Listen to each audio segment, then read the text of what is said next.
All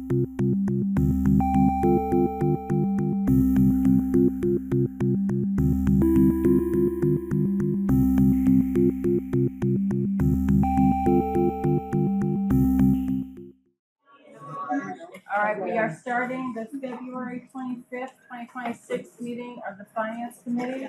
We have a very long agenda, so we'll get right into it. The first agenda item is approving minutes, but I'm going to hold that off to the end of our meeting because I don't want to keep our guests waiting. Water bodies is the first committee and commission on the agenda, but because that's a large budget, and I know historically we've had a lot of discussion, I'm going to put that on the end of the list of committees and commissions so that we give them and us all the time we need for that budget. So that leads us to the Historical Commission. Joanne, thank you for coming. Thank you. And I'll turn it over to you. Can you let us know how much money are you?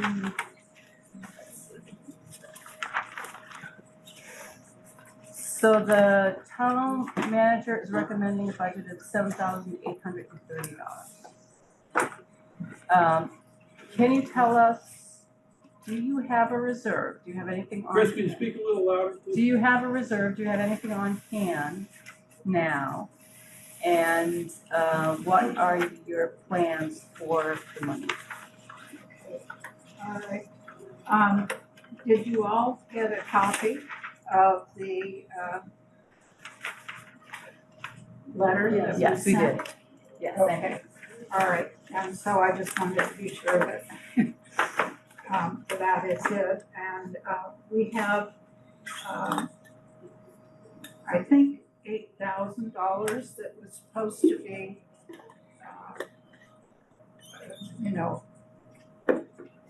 doing that part, and that's not on this whole thing. So we'll have some money for doing that, but we're working on a lot of things that have happened since there was a new bylaw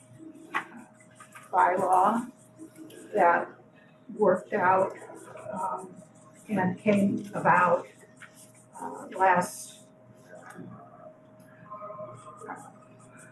it was in September, I think. Yeah. And so we have been working on doing the inventories that we have. There has been a lot of difference because of the fact that the bylaw asks us to put it together. We have a MAPRS, which is the historical Massachusetts thing that gives us what we have on that end, and then on the other end we have one that has been worked on for years, and that we're putting them together. And so on the budget request, we have to correct our inventory listing so that it's all together. And so we've been working on that, and on the budget request, Vicki Rose, who is our secretary, but we hired her not to do she's not the secretary, but she is now working on the inventory and putting it together so that we have one inventory. And that's something that we're working on now. And we are looking to pay for her $3,500 to do that. and she's working on it now, but we still will need more money to do this and to get the inventory, so that everybody understands which buildings are there, which we have the historical buildings, and we have historical cemeteries, and we have a lot of different kinds of things that are under our work. And so we have to get it so that everybody can understand how much we do. And right now, we're looking at doing several things like that. And we have more than just buildings.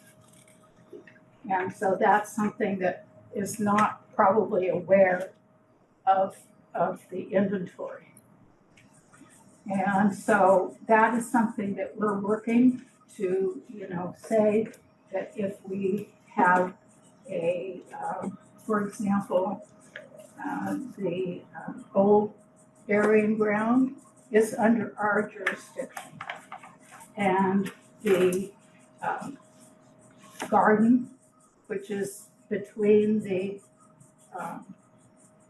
town, the civic block, that's under our, and we have those things that people are not aware of. And so we have to make the inventory so that we can get it so that they understand that we do more than just looking at buildings. So there are some things that we need, and they're all in this request, because this is something that we have to do so that it works, so that everybody knows that the Historical Commission is not doing just saying, oh, don't put in windows here or that, but we do have other things that do. Do you want to talk about? I'm Eric Stange. I'm also a member of the commission. Yeah, he's on the commission. I just add a couple of things. I mean, I think Joanne touched on everything, but the main thing is that this inventory of buildings that we worked with was started in just after the Historical Commission was established in 1970, and the bulk of the list was put together in the 1970s and 80s, long before any of us were involved. And we've discovered over the years that there are buildings that have been demolished that should no longer be on it. There are buildings, in a few cases, not many, that were put on with lack of documentation or, somehow in error. We've known these things all along, but it's actually very time consuming for a volunteer board to go through it. I mean, it's 1,000 listings or more. It requires often going to make a site visit. So that's why we're trying to now catch up. And frankly, what instigated this is the bylaw change that Joanne mentioned at the last town meeting that now provides a mechanism for people to petition to have their property removed from the inventory if it meets certain very specific conditions. But in order to administer that, we really need the inventory to be up to date and in good shape and reliable. I mean, it's we just don't know, really, frankly, how much work that would involve, but we know it's a job that we've been trying to chip away at over the years, but now there's this impetus to do it because of the new bylaw revision. And so that's really, one of the biggest parts of this request is paying Vicki Rose, our administrative assistant, who knows what we do and understands the role of the commission, to be able to pay her a decent hourly wage to really get that inventory in shape. And then there are going to be other additional costs because of the bylaw revision, more legal notices, perhaps research from somebody on occasion, depending on what the situation is.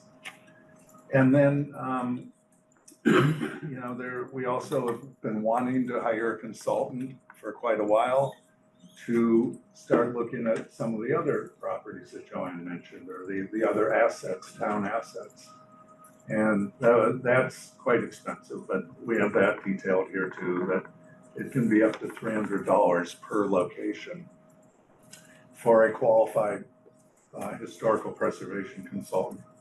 So those are the main costs. Some of it is deferred maintenance, if you will, but a good chunk of it is also this new bylaw revision, which really puts us in a slightly different position than we were before.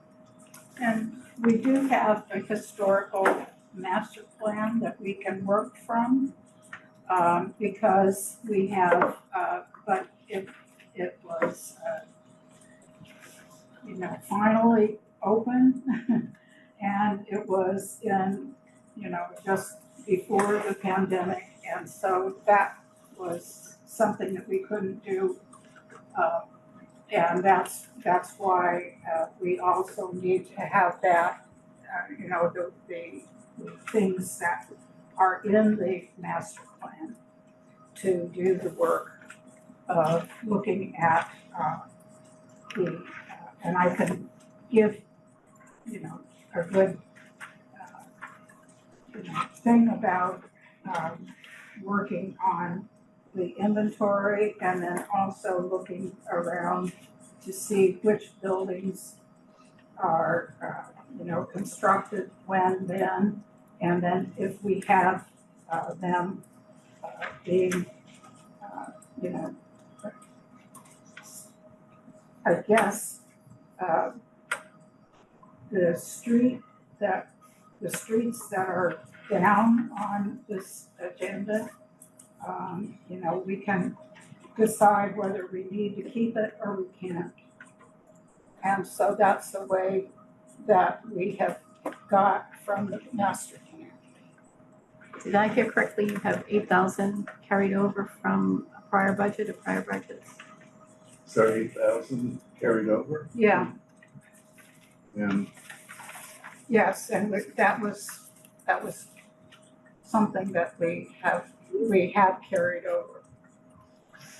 But we need a little bit more, you know, to do things like that are on here, like, you know, having legal publicity to the public who have houses, and also the other things like the cemetery and that like that, and we would work with them to get this going.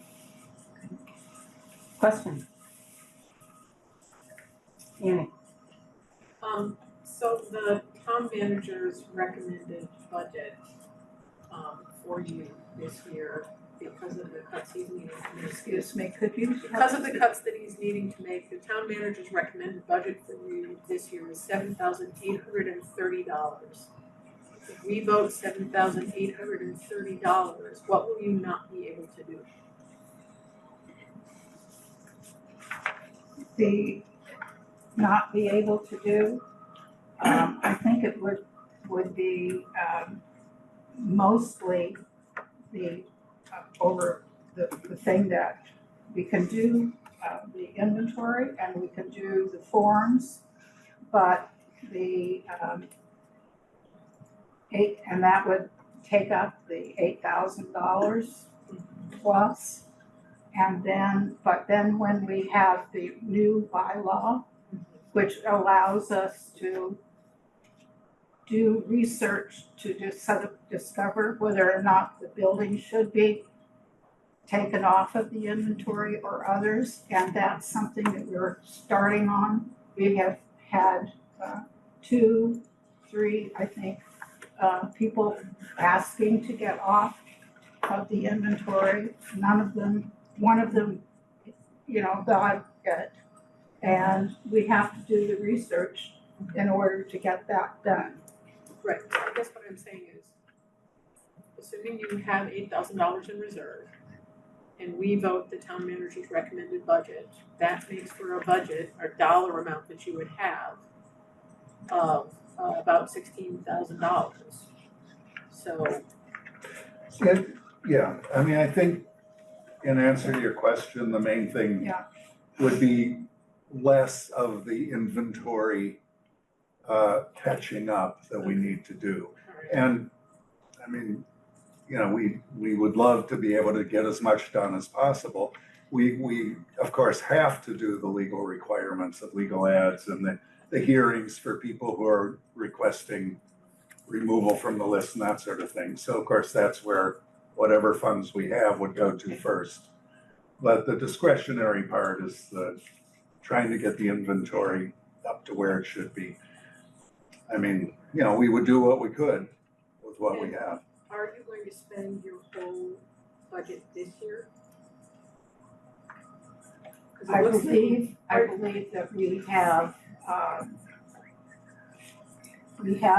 I think we're close to what we had, not the 8,000. Because that was just, we wanted to put aside for the work that we have just talked about. Alan? Just a quick question, is the property on the list or is the structure on the list? It's the property. The property, Yes, we own we have the properties. And the building that comes to us and says, we want to do this to this building, that's how we've worked. But now we do own the properties. because if the historic structure burns down, is there any particular reason why the property should stay on the list? No, Probably not, no, unless there's a barn or some other part, some other structure. and we have one building that's near Jimmy, That's it. on Mass Ave that was burned. And they wanted to, it could have been destroyed, but we are working on it and you can see it now. By Jimmy's, it's got a thing around and the people who owned it wanted that building to be reconstructed, yes, basically. All right, any other questions, Sophie? I think I have two questions. Apologies for having come in late. On the legal notices, do you work with town council on getting those out, or how do you determine what needs legal notices and what qualifies? That's when they come to us and ask to do something. Right, And and when then we you're have saying, hearings for those. right, and when you say you have to publish legal notices, do you what's your procedure? There's, what is it, the Winchester, It's the Gannett, the Gannett yeah, chain. yeah, I and mean, it's whatever the town requires. Okay, well, I guess I wanted to I think bring she's up- asking who prepares the notices themselves, right? Right, who prepares the notices, and the town, what we've been hearing recently is they have gotten approval to publish legal notices with your Arlington instead of spending more money on newspapers and the way things used to be, so I just wanna ensure that you're aware that there are cheaper methods now, that the town is using, and make sure to check with legal counsel. yeah. And making sure those qualify. And right now, since it's been January and February and we haven't had some hearings, that we haven't done that. Okay, cause a lot of the budgets we're seeing are being slashed on legal notices because there's a cheaper way now. Yeah, but the other thing is that once we get the inventory, we want to send out letters to everybody who owns a property that we're, having. And that's something that is what we're doing, saying legal notices and things like that. And my second question was concerning, and I apologize for coming late, maybe I missed it, Vicki Rose, so she's the executive secretary for the commission and she receives a salary or? what is She it? gets a salary, but it is very, Is it more of a stipend? it's not money, not enough money, but we hired her to do the inventory so that we could, get that done. And so she's been working on that. Is that, so maybe somebody on the committee knows, is that a town position or is that a stipend? Are there pensions? Are there like days off? Are there like, what are the? No, Well, I think as our administrative assistant, that's a yeah, town position, but what we're asking for is to be able to hire her for additional hours. And I'm not sure how that would be I wonder where we classified. see Yes. that administrative Yeah. position? Does somebody Yeah. know? I would have to look, so is that in your warrant, her budget is in your warrant article? No, no, No. they So, don't have a separate warrant article, they're under all the other committees and commissions. so I don't know how that, yeah, sorry. yeah, because she, This is you the know, she's been working and I think, it would be, what did I say, 40? Yeah, I think 40 hours to do the inventory, to begin with.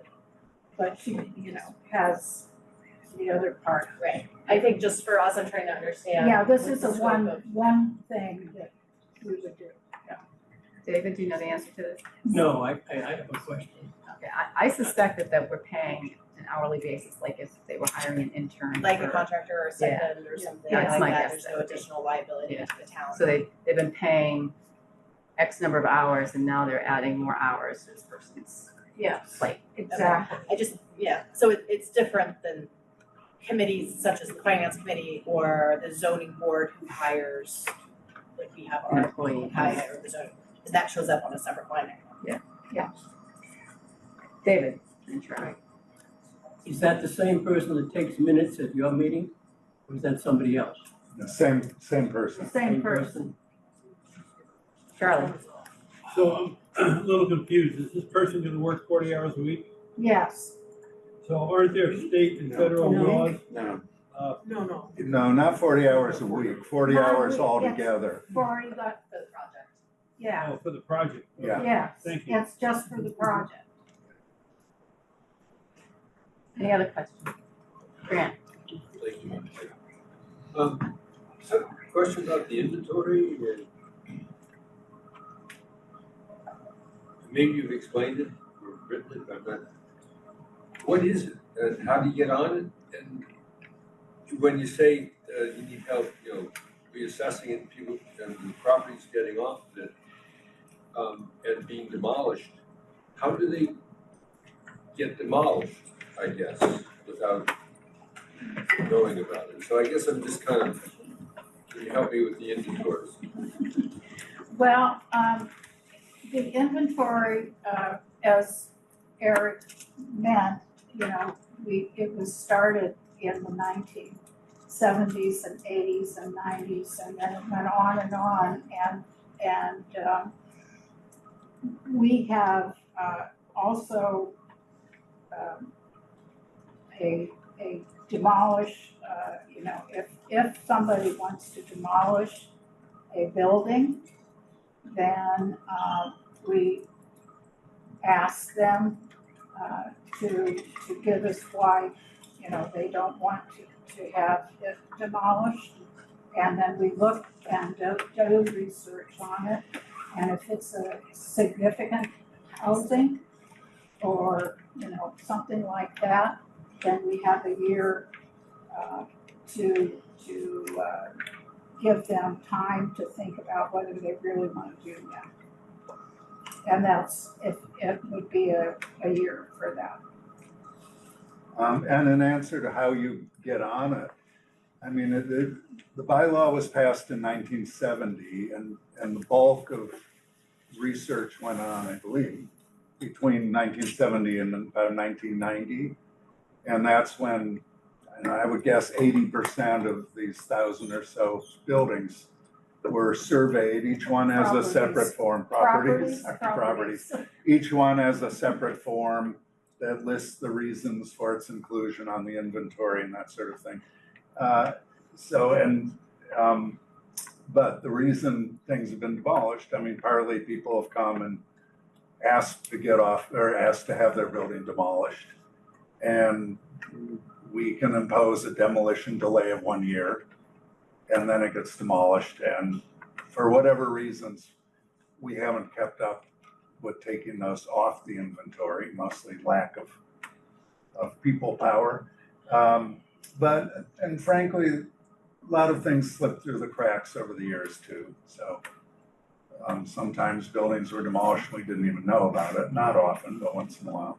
I would think that might happen more. So the only thing is, after a year, it doesn't matter whether they're on the list or not. Yeah, Correct. That must be kind of discouraging. yes, it's very discouraging. Yeah, although there've been a lot of success stories too. I mean, buildings that have been moved. We get a year, we try to find somebody who might want to buy the building and move it, which has happened a handful of times over the years. Or people begin to realize that, well, maybe the building's worth saving after all. Right. And we can help people learn about different ways to restore things. That might- And that's why we have the year to work with them. Okay. But at the same time, because it sort of is discouraging, there's been many historic buildings that are went poof. Yeah. And really isn't much. So what is really not much benefit? I guess I don't understand what the benefit of somebody even wanting their house on the, or what it matters. But I don't know that really is budget related. So, all right, thank you very much for explaining it. Okay. Well, if you want to Sophie. talk with us about that kind of thing, we can do that. Sophie. Just one more question as I listen to this. Have you ever used high school students from history classes or college history majors to volunteer and work on projects and inventory for you because that's their area of interest?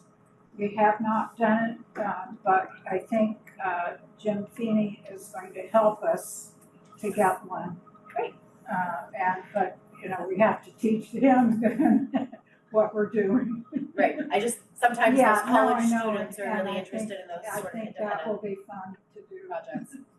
And I'm hopeful, we have a new commissioner who was at the high school last year, and he's now working with us.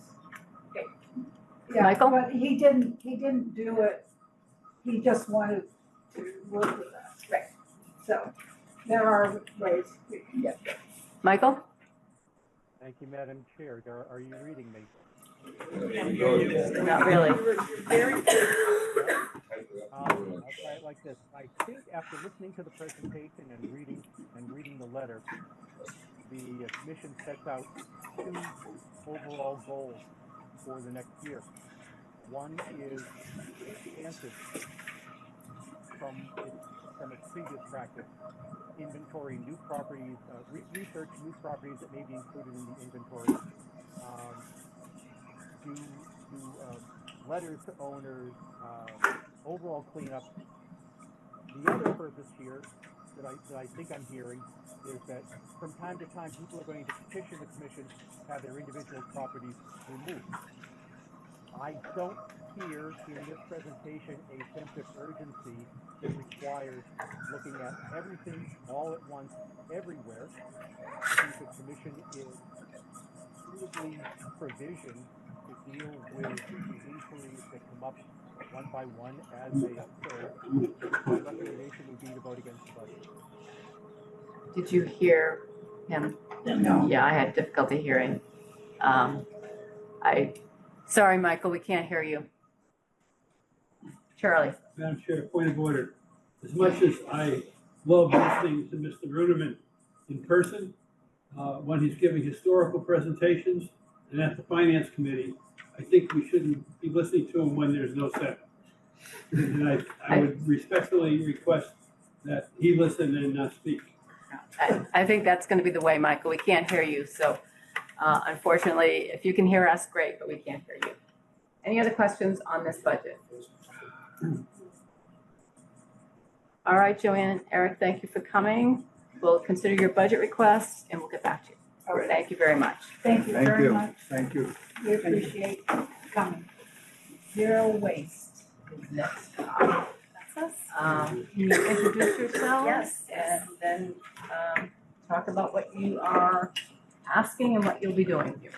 Sounds good. So I'm Emily Dirks. I'm one of the co-chairs of Zero Waste Arlington. My other co-chair, Amy Spear, is not here tonight, but I have my very talented treasurer, Sarah Metz, and I've been on the committee over 7 years, and the treasurer this week.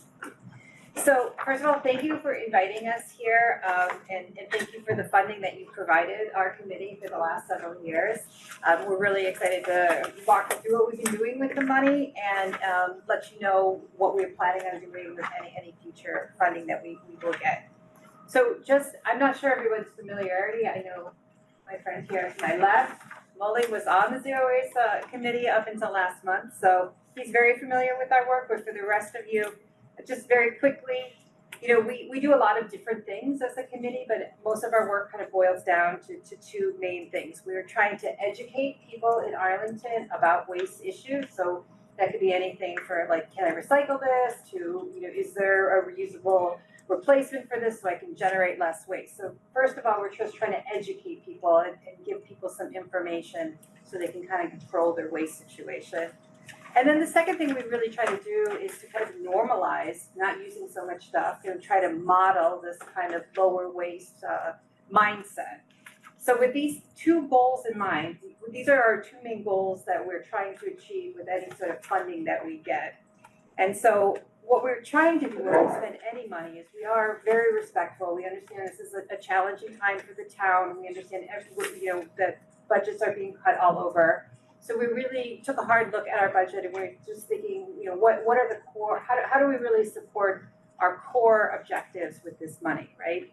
And so historically, and Sarah can walk you through this, when we spend the money, we're thinking about what's a long-term investment for this money. So if we spend this money, today, what are we going to get back from that money years to come? And I think some examples of those things are, we partnered with the Arlington Brewing Company for their the beer garden at the reservoir, and before we were involved, they just had single-use cups. So we partnered with them to bring reusable cups.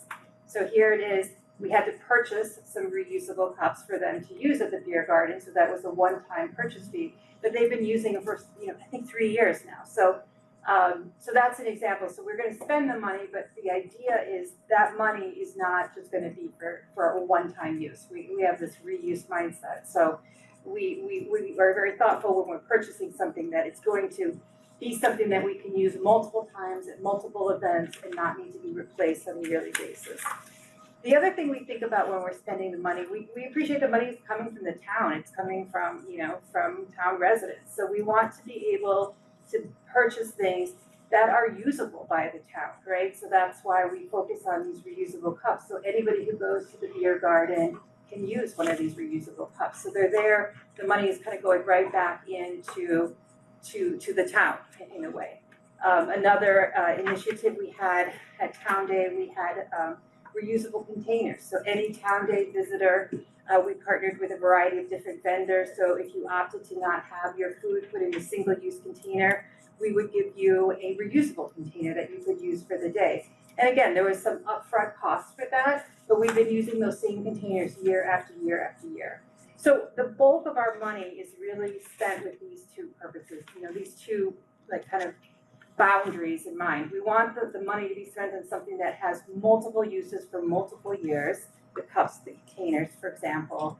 And then we want the money to be spent on something that everyday town residents have access to. We've actually loaned out our cups to some other groups if they're having a private event and things like that. So we try to be really thoughtful about the money and bring it back into the town. And we feel like the Zero Waste Committee, we do have a unique perspective. I think everybody is concerned about the environment and too much plastic and all this cardboard and with our new bins on the sidewalks. We're very mindful of how much waste we're generating. So we really are trying to help people, kind of get their arms around this waste issue.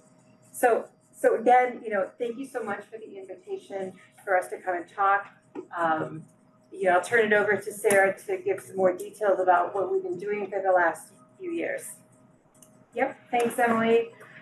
So really, when we are looking at fiscal year 27, which is what you have to decide on, we were asked by the town to reduce our annual budget of $3,000 by 10%. So that's when we look at $2,700, what can we do with that money? And we are proposing to use it to continue our website.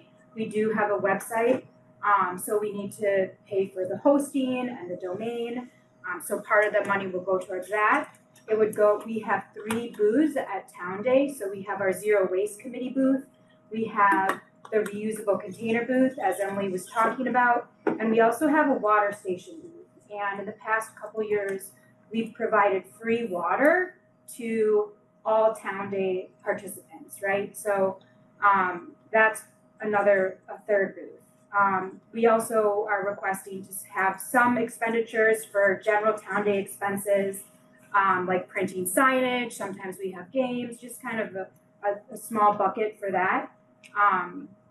And then for the reduced single-use booth and the water station, we do need to wash the cups and reusable containers, and we do it at the U church, and we pay them a small fee, $50, for using their kitchen and water.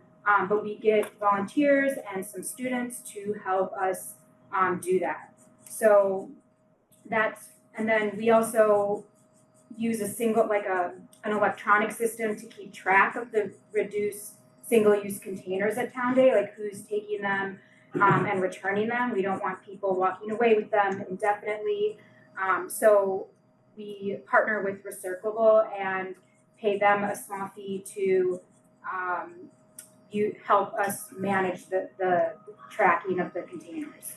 So that's the reduced single-use booth costs. And then the water station cost, which is, as you can see, our biggest expenditure. It would be $1,500 for a water truck rental.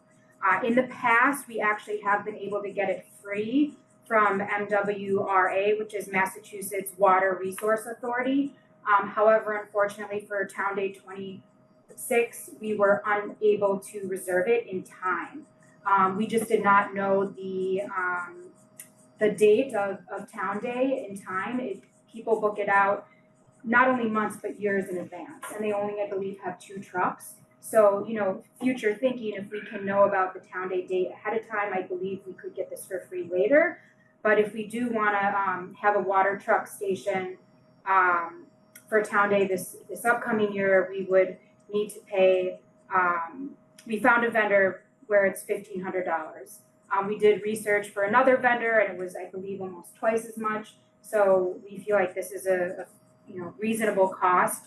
And, we as a water station, we would like to continue this. It's a service that Zero Waste, but also the town, right, is providing residents during Town Day. And I feel like after doing it for a while, residents and Town Day attendees will kind of be expecting the water truck. And it's really a great station. I don't know if you've been to Town Day and seen it, but this past year we actually had reusable cups people were able to drink out of.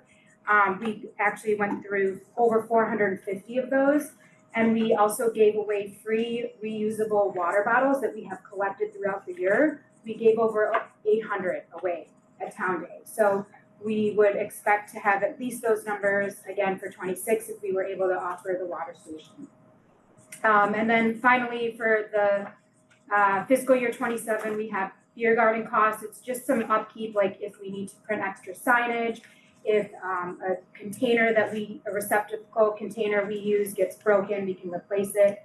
And that's really it. And so I'm happy to talk about the 25 and 26 if you want me to. There are notes in the presentation. I don't know if you have questions. Yeah. Questions for Zero Waste? Anyone have questions? Sophie and then Alan Jones. Quick question, on the chart that had previous actuals, I was just surprised it didn't match our book for the 25 actual? Because our book shows 300, do we know why that would be? We don't, I don't know. so we did try, we tried to confirm these numbers with the town, right? And we just haven't heard, we didn't hear back, so this was Okay. kind of our bookkeeping. Okay, Yeah. that's helpful. And then, I guess, it's been historically 3,000, your budget, but from previous books, you rarely reach that 3,000? Correct. Okay, but you're expecting in fiscal year 27 to spend the whole 2,700? Yes. Yeah, and part of the reason we put both fiscal year 25 and 26 on here is, as you can see in fiscal year 25, it was much lower than 3,000. And fiscal year 26, we're expected to actually go over budget, unfortunately, but that was just in part because of some spending we did right at the end of fiscal year 25 that we thought would hit that, and it ended up on fiscal year 26. So yeah. And did you participate or have any input with the town on the new waste barrels and the size, whether when they decided to go for the bigger instead of the smaller? Yeah, we were not involved in that. It's unfortunate. Charlie. No, I'm sorry, Thank Alan you, Jones. Madam Chair. Charlie, wait, Alan Jones first. Thank you. I was just wondering, the unexpected or one-time cost of $1691, what were those? Yes, so that was a tent for our events. It was a little over $1,200. Like a big 10 by 10 foot tent that we use at events. So we 10 by purchased 10. that. And then it was also $250 for t-shirts for volunteers. And so the time I've been on the committee, we've probably purchased a tent just 2 or 3 times. And t-shirts, this was the first time we've actually purchased t-shirts. We used to do them ourselves. Before one time we got like donation t-shirts, and then on the back we silk screened our logo. But this time we decided to purchase some shoes.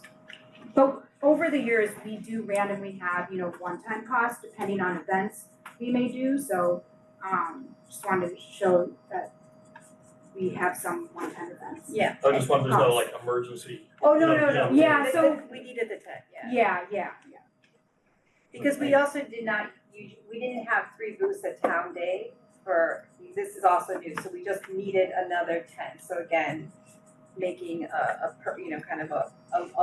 one-time but long-term purchase. So we'll be set for every, events from time to come. Mm-hmm. Thank you. Charlie. Thank you, Madam Chair. So in the notes on your presentation, it says that you have $2,899 in the account, and you'll have $1,595 at the end of the year. So that's. So is that going to be, you're asking for the $2,700 in addition to the $1,595? So to be clear, we are not 100% certain about this. That's why we say if accurate. We, again, unfortunately need confirmation from the Director of Public Works on our complete budget as of this year. But part of the whatever remaining funds we do currently have, some of the fiscal year 26 actuals we show on our table have not hit the town's books yet. So the whole website and hosting hasn't been invoiced, as well as the booth registration fees weren't showing on their sheet. So we're still kind of trying to firm up a few things, but so I would say that if we would have a balance of 1,500, we could go with less than 2,700 for our budget, but if we need to firm up our current account. Thank you.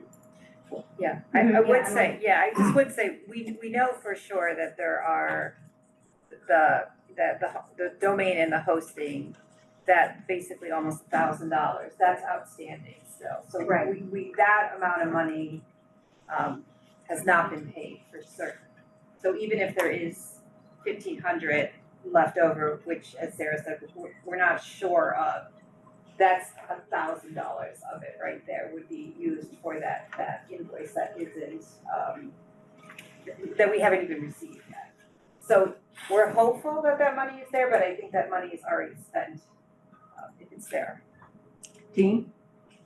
As a helpful navigation to town government, anytime you wanna know your balance, if you email the comptroller, Ida Cody, ICODY, at town.arlington.ma.us, like literally just write, hi, can you tell us our balance for this account, blah, blah, blah, blah. Okay. 24 hours later, within 24 hours, she will Okay. email you the number. Okay. If you wanna know the detail, it's like, Okay. it's a magic glitch in the system, right? Okay. Like 20, it's like you just send it to her and out comes the number. Okay, that is a great tip. And then So- when you email the public works department, Yeah. like the 9th time you email, honestly, this is what happens. They then email her Okay. Okay. So and cutting get the up number middleman. back, Okay, yeah. Great, okay, thank you for that, we did not know that. Any other questions? One more question. Sophie? I was remembering maybe 10 years or so ago, there used to be tours that town residents could sign up for the recycling facility. And with someone with young children, I feel like I wish I could be taking them on such a tour. Is that something that is planned to be offered again or not, as part of that education stuff? So, yeah, unfortunately at this time, because we switched providers, the town switched pickup providers, they don't offer it right now. But I mean, I went on it and I loved it, so I hopefully in the future will be able to. Great, thank you. Any other questions? All right, thank you very much for coming in, we appreciate it, we'll get back to you. Kaya, do we have anyone here for the railroad commission? No, they sent me materials. Okay, that's it, all right. All right, water bodies. Oh, okay. Yes.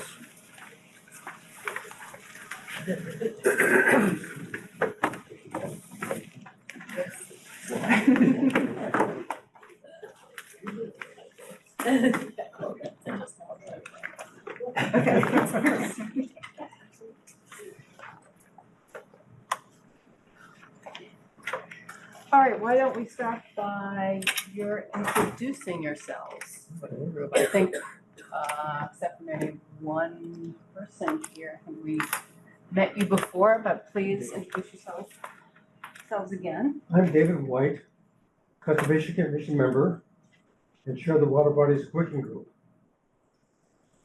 I'm David Morgan, environmental planner and conservation agent. And I'm Brad Barber, the co-chair of the Spine Pond Committee with Steve Ritchie.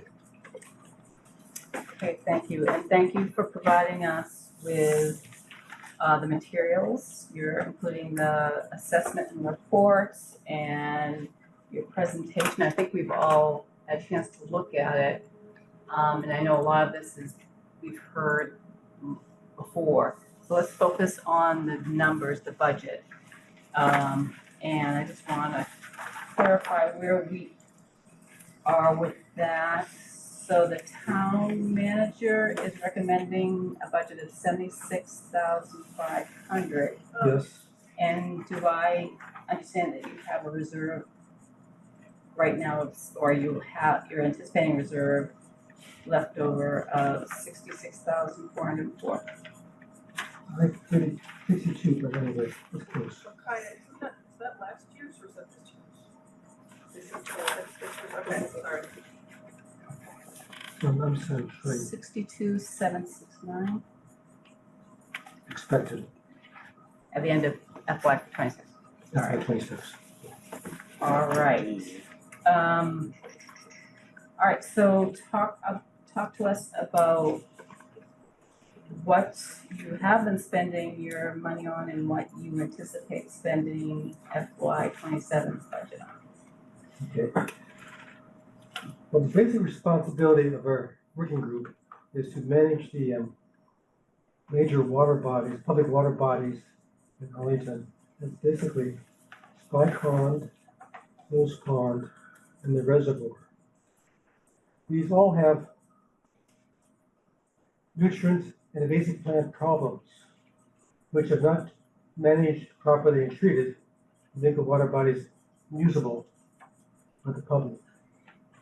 Basically, we hire consultants to survey, monitor, and treat these water bodies as needed to control invasive plants and algae and other problems that come up.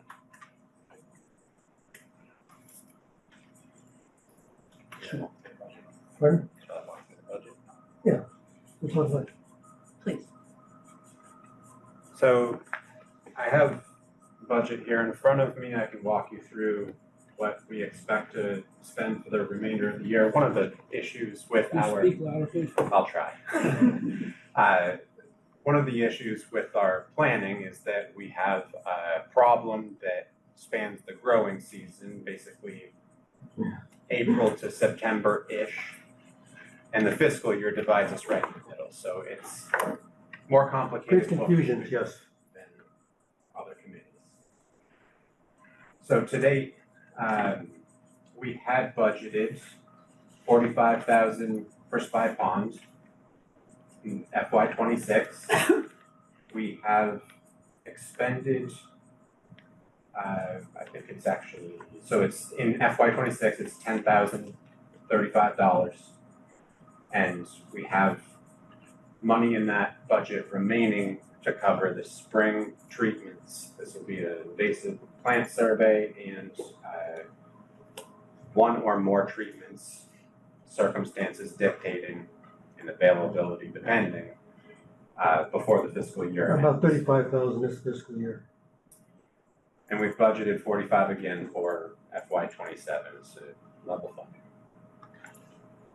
At the reservoir, where you're familiar, the water chestnuts are the issue. We're looking at, again, 45,000 in the budget.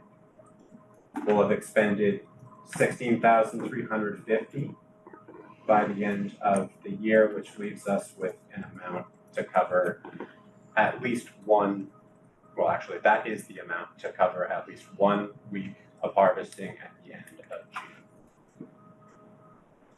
Over at Hills Pond in FY26, we budgeted 6,270, more or less spent down 2,500 of that in FY26, and we'll expend another portion of that budget before the fiscal year ends. We'll repeat the same thing in FY27. In fact, we've miraculously cut things by, let's see, this is $54. So in FY27, we're down to $62.16, and those agreements are signed with the vendors. Then there's some remaining funds and contingencies here.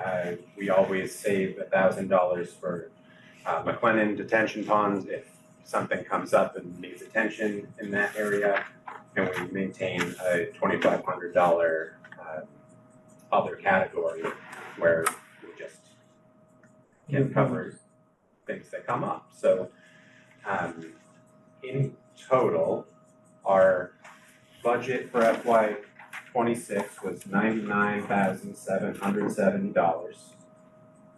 We'll expect by the end of the fiscal year to have spent $73,982.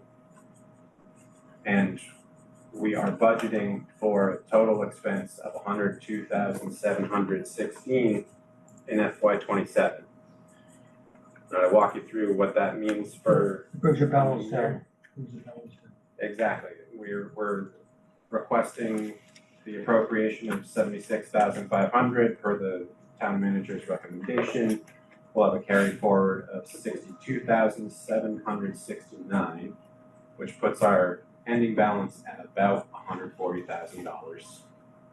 We'll expend $102,716, so rounding it's about 100, leaving us with a buffer of $36,553. now, when we were here in FY '22, the committee's request was to draw down our reserves significantly. We had a six-figure balance that we were carrying over in that year. And in the ensuing years, we've brought it down to about a quarter of what we had at that time. And that remains true in FY '27. So that roughly $37,000 is the cushion that we typically need in order to carry over to the spring. For contracts. Be able to procure contracts, do the initial treatments, surveys, etc., before the growing season gets into full swing. I have a question. Why have you not spent any money on McLennan in 6 years? So it's DPW's responsibility to maintain that water body. We have really no other issues than the outflow every street. There's. Where do you do the buffers? Yeah. We do have volunteers who have been planting both in the wetlands that's to the east of there and the buffer strip that on the ponds is being established around the ponds. That was a condition of the original Conservation Commission permit. It's being reestablished after years of getting mowed down. So we have paid it attention. It's not for lack of concern about McLennan that this group hasn't expended any funds on it. At my office, I've spent CPA dollars and explored feasibility of improvements over there. So they're just coming out of different corners. Basically, it's fairly healthy, but the issues are related to the stormwater use of the pond. That's DPW's responsibility. I thought last year you said you would take responsibility for Reedsbrook. I did say I would take responsibility for the feasibility study to explore what improvements need to be done, and that is completed. We have the study findings. Happy to share them with the group if you're interested. That would be helpful. Paul, can you talk to DPW and find out why this continues to be, we're at a loggerhead here?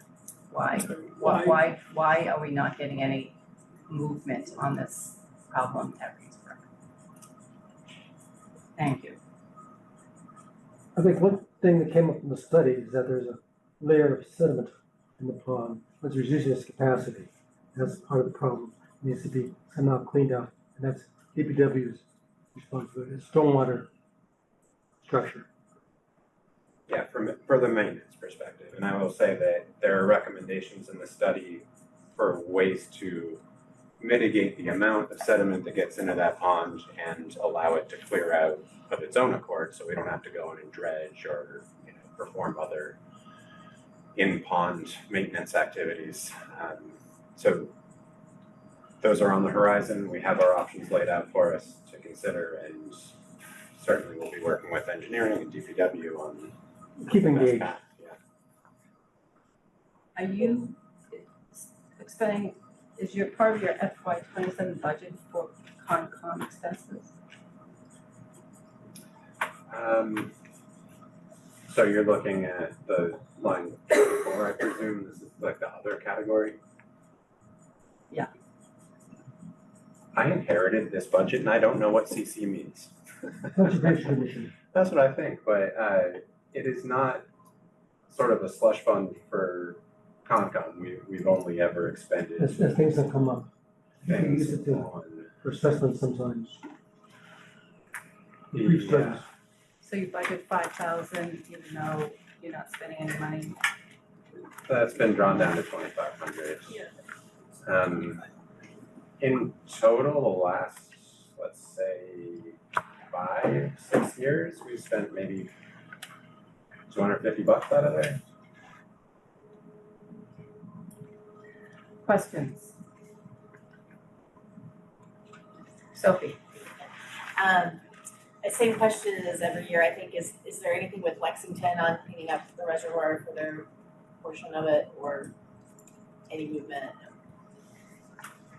No, that said, we have more of a plan this year to access that side of the res, and that could be a combination of using the harvester in strategic ways, and we've been meeting with Mystic River Watershed Association Volunteers, yeah. about volunteers and how we might staff up more in that capacity. I'll mention it just because it's fun. We might station a dock in the middle and have relays happen so that we can get to the farther side without wearing everybody out paddling across the res, but Yeah, the first side of remains the to be problem. seen. Yeah. Thank you. Other questions?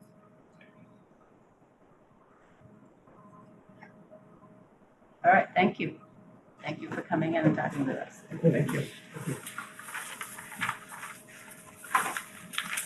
All right, Annie, ACAC. What can you tell us about their budget? So look at the draft budget request. If you look at the slides that are provided, it kind of gives you the detail on exactly what they do and, you know, what they're supporting and what groups they work with and so on and so forth. But if you just look at the budget request, and you look at the slide for their FinCom slide 2 FY27, you will see that they are assuming 31.5 as is printed in the town manager's budget. And then they are looking for individual donations and business donations to provide about $5,500, and they're hoping to get 367 grants. Okay, and they are planning on spending a bulk of that on programs, some money on the website, some on marketing, and a little bit of money on fundraising. Okay, and they expect to have like a 2,000. I'm not hard time following these guys sometimes. They're gonna have $8,300 in expenses. They have previously raised revenue and will have a carry forward of $2,000. So they have a carry forward of 12,000 from 26 into 27.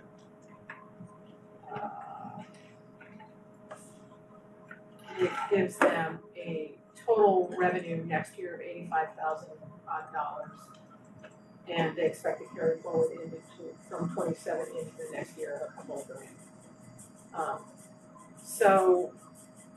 I guess what I would suggest is that you ask me any questions based on the presentation and where they're budgeting, and if we feel like I can answer those questions, we'll haul them in here.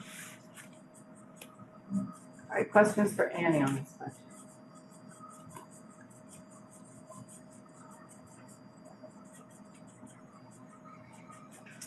Alan Jones and then Sophie. Thank you. What's the difference between marketing at 1,765 and 12,600? I do not know. It's a lot more.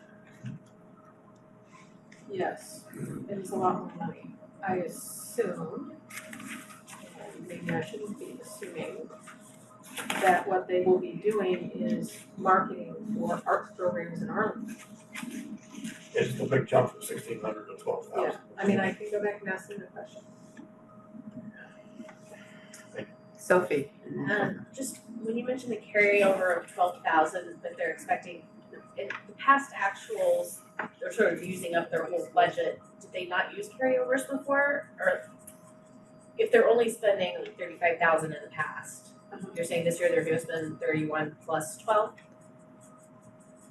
So they've always done this carry forward stuff, right? I think if you went back and you looked at, well, no, they don't show it here. I'm just surprised if they've always used their carry forward, that it's not showing up as higher actuals than what was budgeted. I don't think they've always entirely used their carry forward, okay? And, you know, they raise a bunch of their own money, like the bulk of their Right, money they're raising separately. And so I assume what they're carrying forward is money they either didn't expect to raise or possibly for projects that are not yet complete. Because usually with grants, there's grant activities that you have to perform and then say you perform them. Right. So I'm not startled by them having a carry forward. Does that satisfy your answer? Do you want me to get? No, that's fine. Thank you, Madam Chair. Just an observation to Alex's point. This is, that 1765 is just what they've spent to date. So we don't necessarily know, and they budgeted 15.6. So they may just not have left through the money depending on the seasonality of their marketing. Oh. So it's what it was, a lot of it. Yeah, but it is less than it was last year, it looks like. Or if you look at the slide 1, the FY 26. So they budgeted 15.6. Yeah. Anything else, Topher? No. Chuck? Hi, thank you. What's the $4,000 for website for? I assume it's for, it's actually $2,000 in the 27 budget. I assume it's for, maintaining the website, as well as probably the cost of hosting plus, and domain maintenance. Of the ACAC website? Yes. Do you, I mean, that seems, it's more than hosting, so I'm wondering what else they do. I assume they pay somebody to manage updates to the website. What, do you know what they manage? What do they manage besides hosting? Is it static content or is it? It's not static content, right? They would be changing the information periodically. They list events, right? Yeah, they would just events, yes, you know, update upcoming things. Is that it, Chuck? No, I'm sorry, it's not the ACA though, website. No, No. it's the ACAC website. ACAC, it's Arlington Commission. Arts Arlington. Arts Arlington. Yes. Okay, I'm ACAC is thank you. Art Center, and I assume they spend a lot more money. Carolyn? So didn't they tell us a couple of years ago that one of the things that they do is they make sure that their events get plugged into other websites in the general area, and to some degree vice versa, some other sites get posted on them. But I remember them talking about their events being advertised within Eastern Massachusetts on other sites, and that was a fee that they were paying, which they found valuable. Oh, I see. So I think that's another one of the pieces of that cost, unless there's a cost that demonstrates something like that, but I think that would be in that line item. Yeah, I suspect also some of that is what's in the marketing line. Right, because that would be a market. Right, that would be a market. Market those events more broadly. Charlie? Thank you, Madam Chair. If my memory serves me right, about 5 or 7 years ago, there was a lot of consternation because the arts groups were coming to us asking for a lot of money, and there was mass confusion about how it was being spent. And I think it was Chairman Tossi who assigned Annie LaCourte to help them figure out their budget. And I noticed in the last couple of years, they've been asking for around $30,000, but they've been spending around $75,000 or $80,000. They're raising the rest privately, so they're getting twice as much money outside as they're asking for the town. I think we need about 10 more departments like that in the town. So if they want to spend it, you know, what was it that Lincoln said when Sherman complained about Grant drinking so much? He said, find out what he's drinking and send him a case. You know? I think that idea applies here. And Annie, I think you've done a great job. Annie's drinking too much? Different problem. Thank you, Charlie. It's easy, guys. Once they figure out what a budget actually was, it just flows. It's not that hard. All right, any other questions? Any other questions on this budget for Annie? Okay. If there are no other questions, do we want me to move approval? What I'm gonna do now is I'm gonna go start on page 199 of our budget book and then finish off all of our committees and commissions that we have not dealt with, and that will be included in the list. All right. So we've done Transportation Advisory Committee, Scenic Byway doesn't want any money. They are not requesting any funds. They're gonna presumably use up their reserve. Then, do you want a motion? Yes, I want a motion. I move approval of $0 for the Scenic Byway Committee. Is there a second?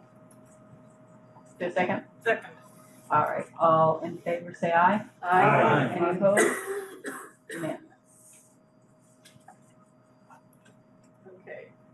Now you want a motion? Now, yeah, ACAC. So I move approval for the budget here in the budget book of $31,500 for the Arlington Commission on Arts and Culture. Second. All in favor say yes. Yes. Any opposed? Unanimous.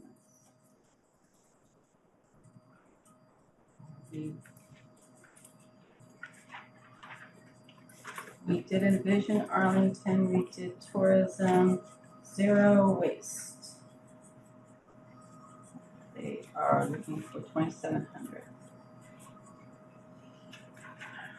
I move $2,700 for zero waste. Second. All right, all in favor say yes. Yes. Any opposed?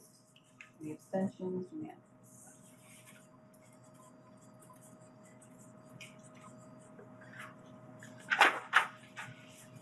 Disability.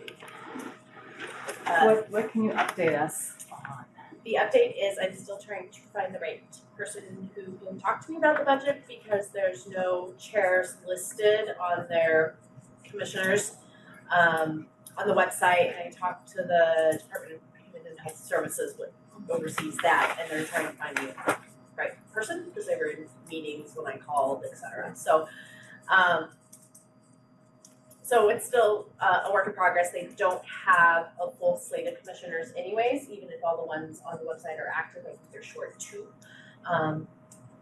So I'd have to compare to last year. That's maybe a couple extra, but sometimes the names are on there, but people have fallen off and they just haven't updated it. So I'm still waiting for confirmation on that. They did in the past year put together a brochure that was really pretty and nice that kind of explains what the commission does, but it doesn't give us any information on specific projects in the last year, but there's been a bit more activity.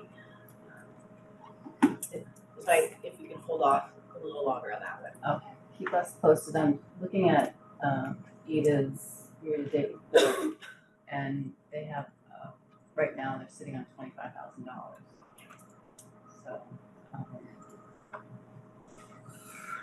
So, we'll circle back to this. Maybe they're conferring internally before they reach back out to me. Next is the Civilian Police Advisory Commission, and did anyone get back to us? All right.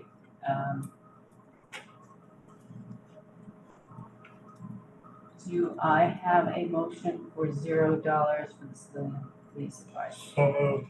I'm sorry, 4. The Civilian Police Advisory Commission. Because they didn't respond? They have not responded. Second. Okay, any discussion about? I'm sorry, can you say what we're voting on again? We're voting on a 0 budget for FY27 for the Civilian Police Advisory Commission. Just if I could, there is an error here on the label. If you look under Civilian Police Advisory Committee, that line says Commission on Disability. That's a mistake. The total. On the bottom, On the totals, yeah, there's. on the total one. Yeah, total. Oh, right, yes, he's right, it says it twice. But they got money last year, and they have not spent a dollar, and they have not responded to our request. They come.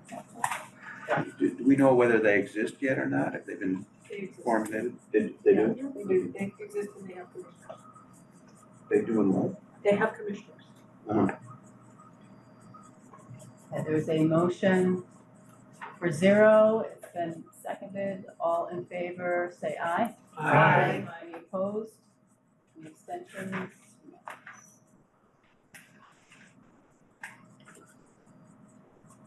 The Historical Commission. Can I ask one question? Yes, Josh. Does anybody get notified of our decisions here ahead of town meeting, ahead of our report? They do, okay.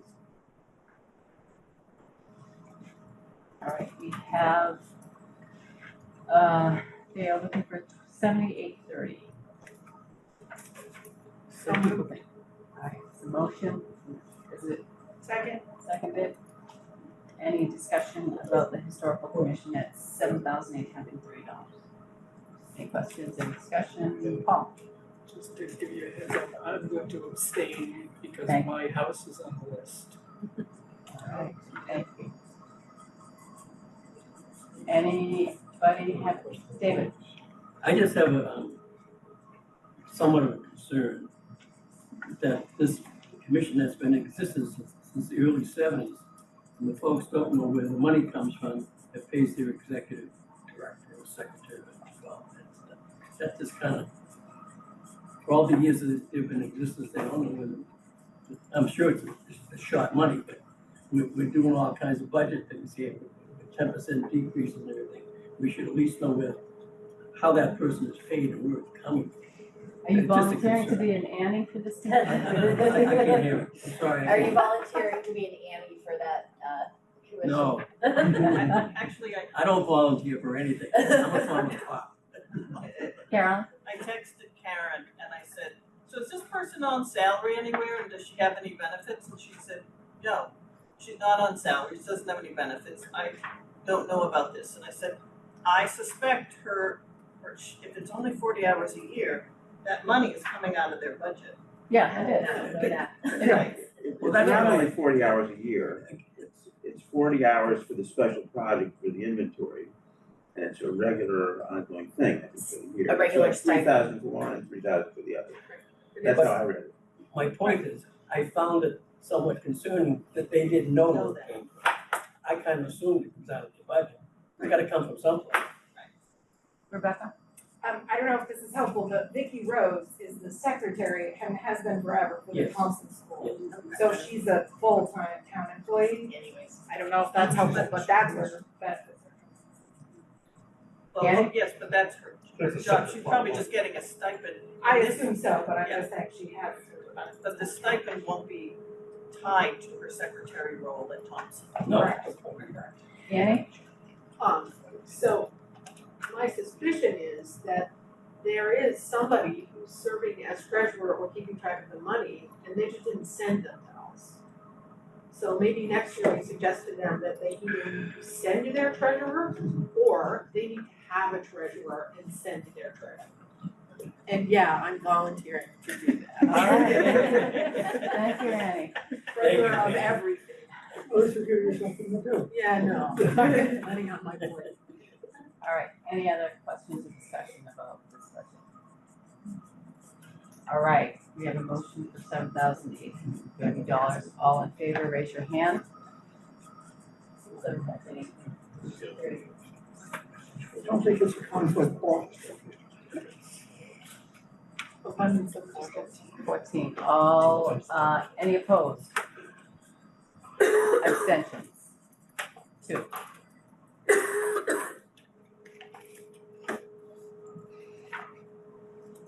We've done the Historic District, we've done the Human Rights Commission, the Rainbow Commission. They did not appear, but they did provide us with an explanation of their budget, which I think everyone got, right? So the town manager is recommending $3,600. Is there a motion for $3,600? So moved. Second. Discussion on the Rainbow Commission budget at $3,600. Carolyn? I sit on the equivalent type of commission at First Parish, and we are often collaborating with them. So if you have any questions about what some of their programs are, I can tell you. If you don't, we can move on. Is there questions, other questions, debate? Disagreement, anything on this budget? All right, all in favor of $3,600 for the Rainbow Commission, say aye. Aye. Any opposed? Any abstention? Unanimous, thank you. We did the Open Space Committee. And I think that's it for committees and commissions. All right, thank you. Let's now get to budgets. All right. Carolyn, do you have human resources? Ready? Yeah, we don't want to do water bodies first? We don't want to. Oh, that's right. Let's, thank you. All right, water bodies.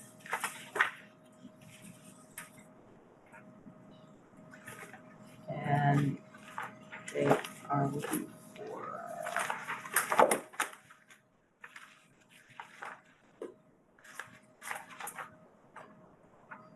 what's the number they're looking for? 76.5. 76.5, which is what the town asked them to do. Is there a motion? Move approval. Is there a second? All right, discussion?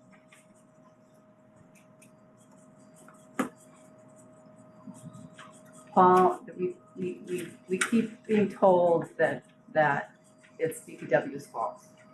And so we need to find out. And then frankly, I'm disappointed that no money is going to any other group, any other water body except the three. And I find that frustrating. And I feel like there may be not just Reed's Brook, but Mystic River and Mill Brook and Alewife. I feel like you're a big problem just festering and we're not paying any attention to it. So I'm concerned about a bigger bill down the road. So, Carolyn? So they did do the study, and they, as you said, and they did find the sediment, and sediment fills, there are two drains going from the detention pond to Reed's Brook, which is really just simply a flow through into the Whipple Marsh, which is on the other side of Reed Street. And the top one also gets plugged. And what I said to David recently is you need to be calling them at least twice a year for them to clear that out.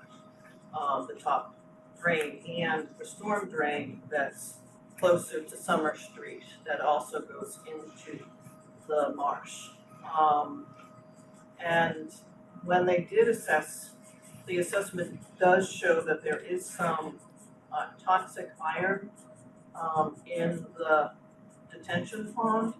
And so clearing it out will require a grant.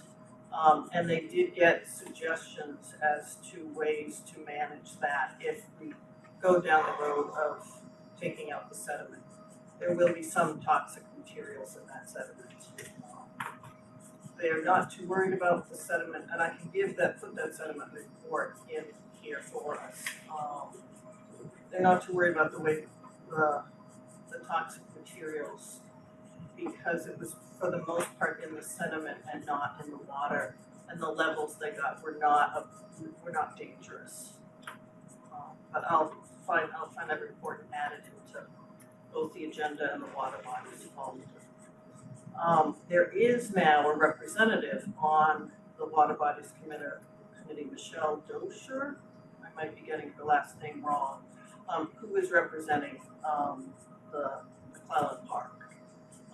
They are putting up, there should be signs up that say no mow, maybe we'll have to make them every year.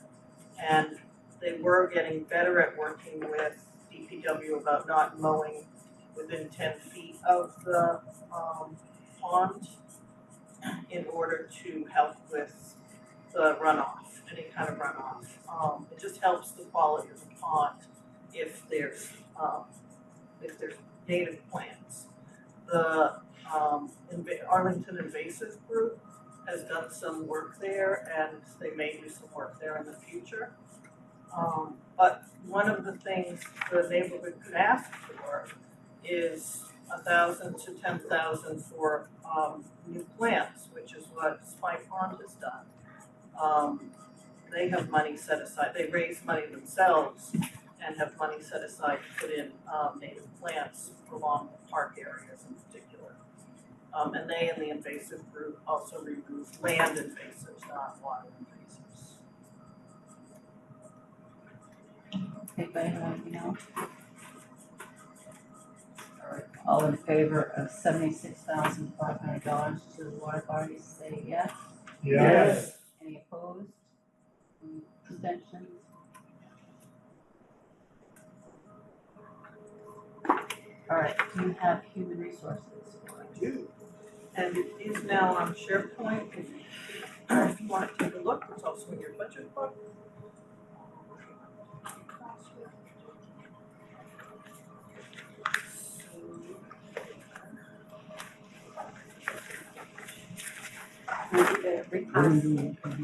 Yep, it's about page 33, except if you're doing it through the PDF. Page 35.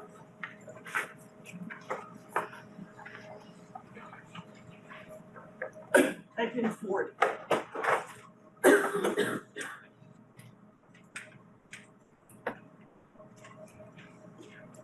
Okay, so things you might notice.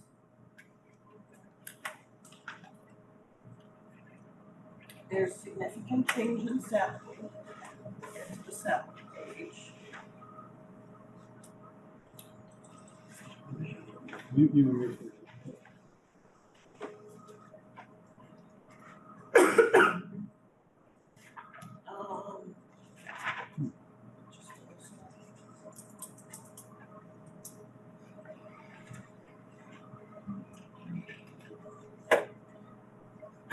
The contract services is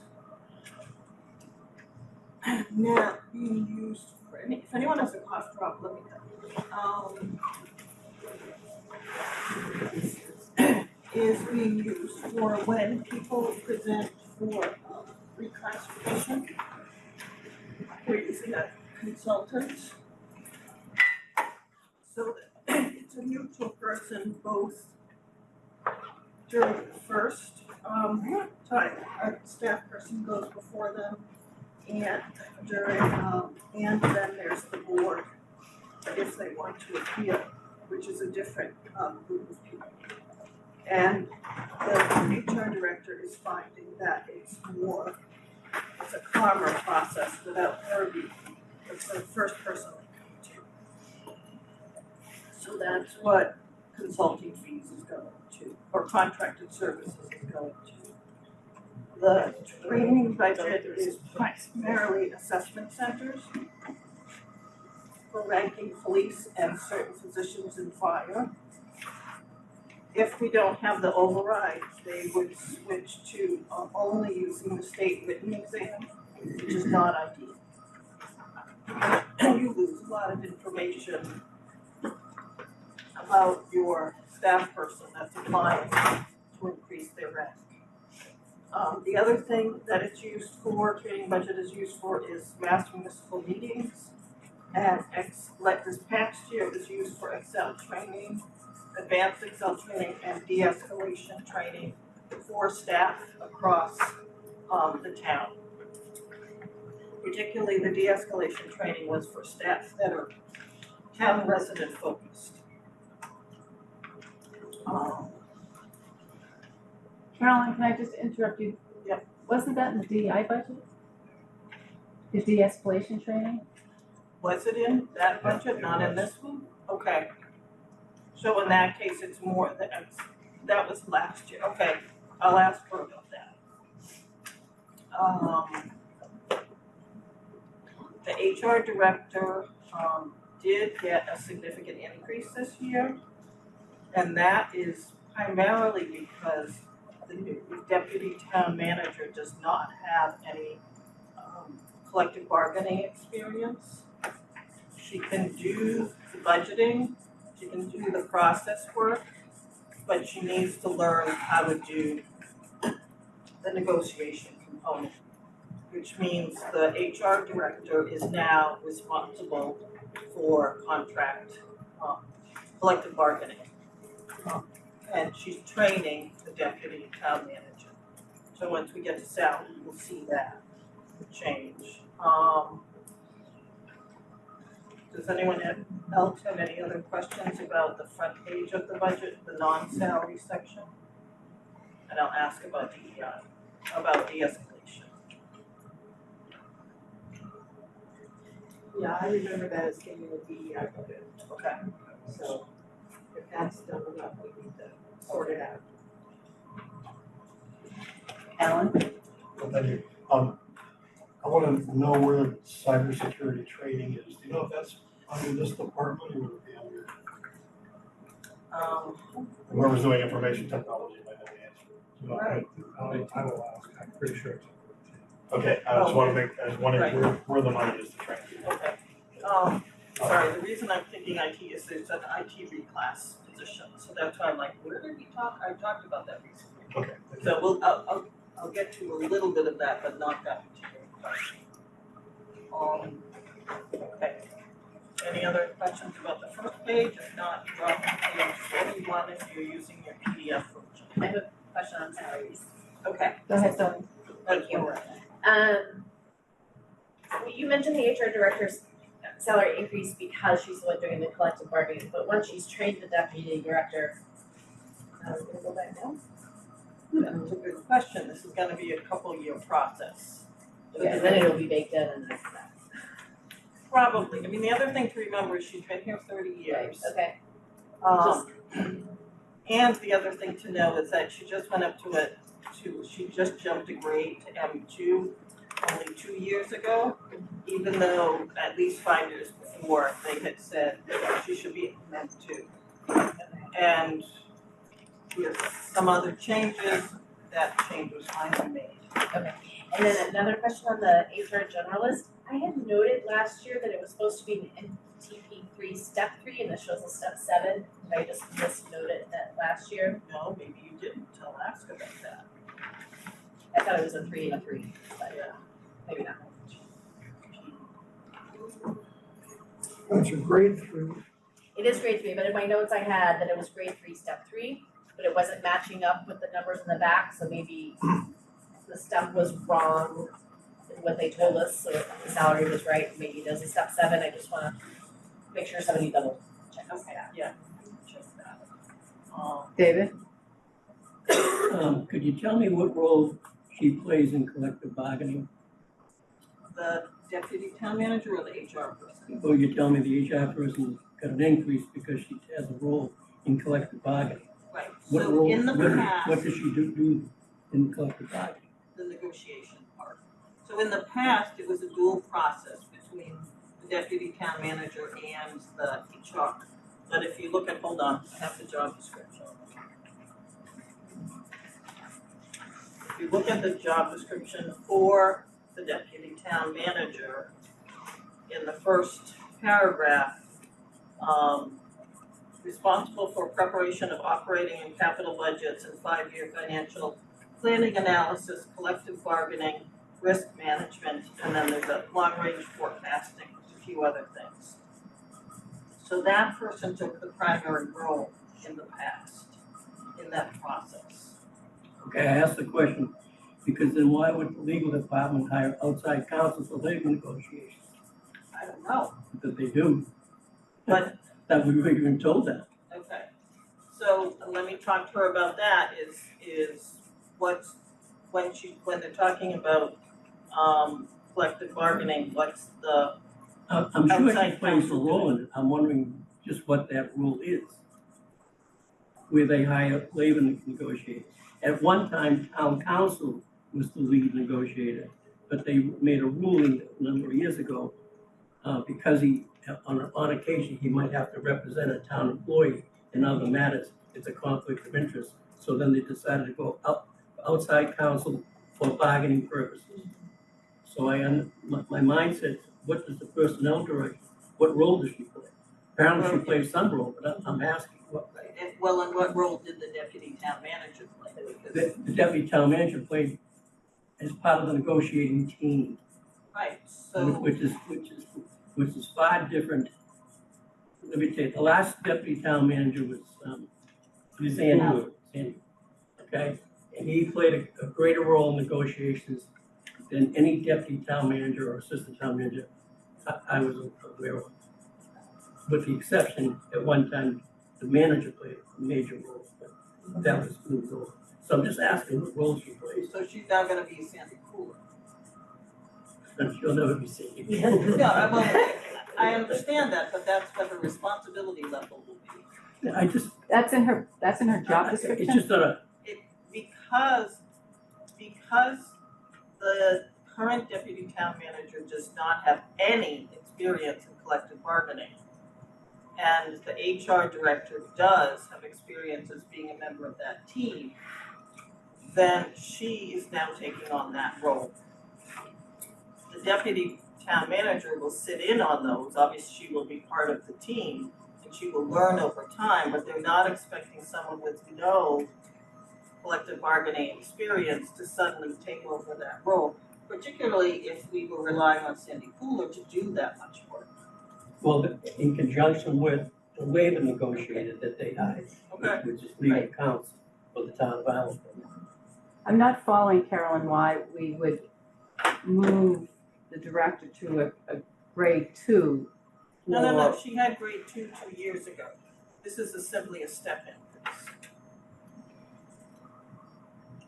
She doesn't have steps though, right? So the way it works is the manager gets to decide what goes into a step when you're at a director level. And this is a temporary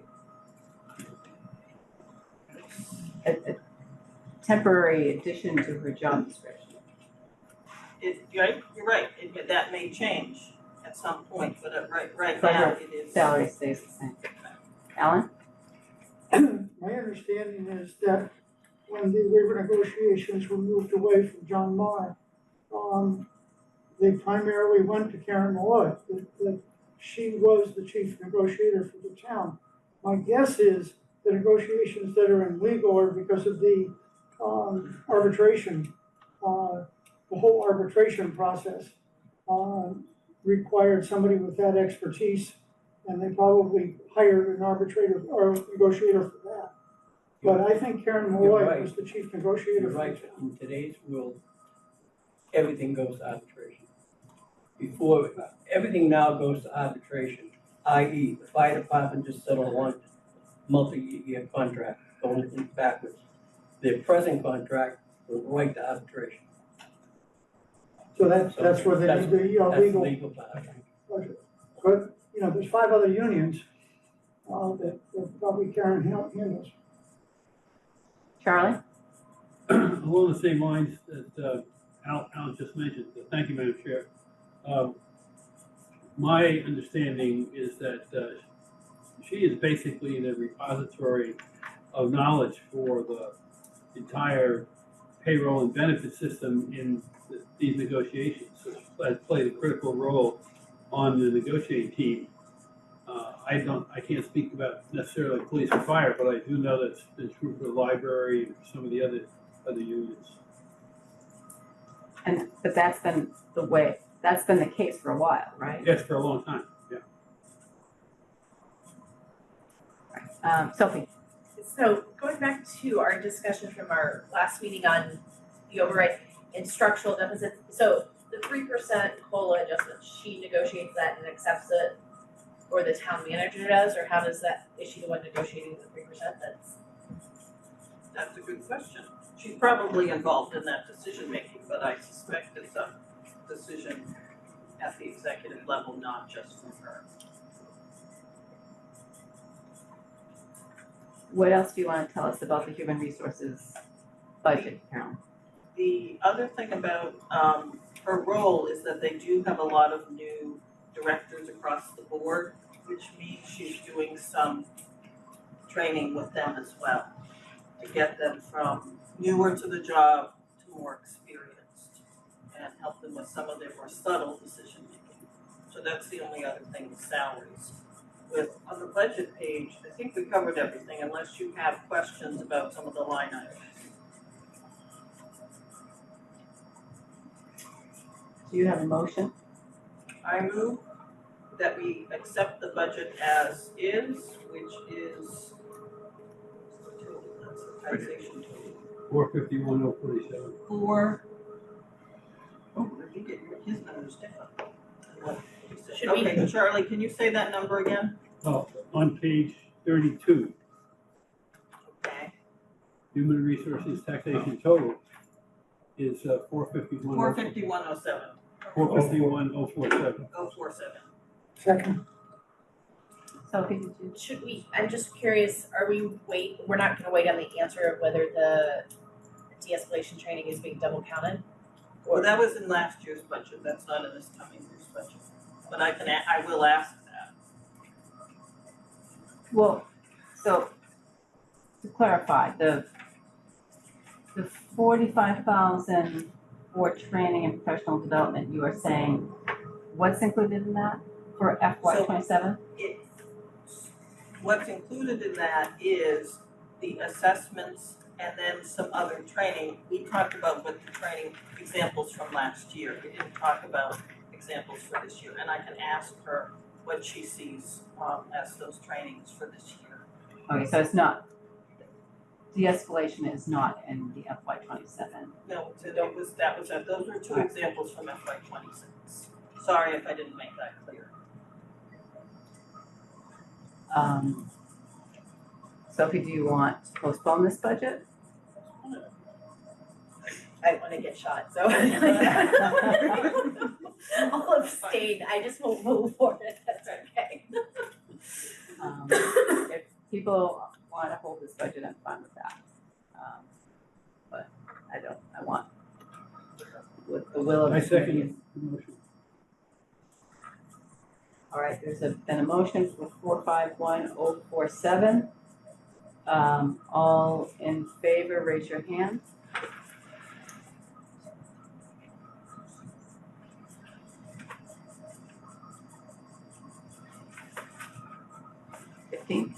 Opposed, abstentions, 1501.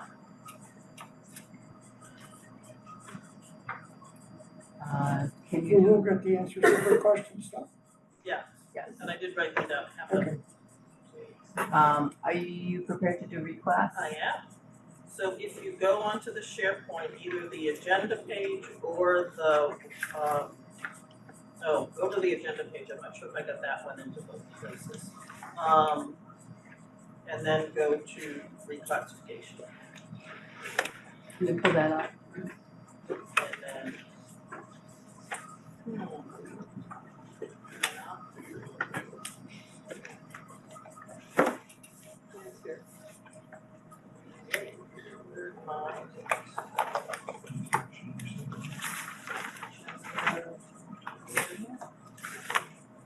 Well, wait, there's that, but there should also be an Excel spreadsheet here. Okay, probably in the folder. Sorry. Yeah, how'd you get it? No, but where was it? Was it in here or was it the? Email. It's in the, oh, we got it out of the email. It's also in, the folder for reclass, but not under the agenda one, sorry. Well, let me see if I can update. Okay, we have it up, Carolyn, so walk us through it.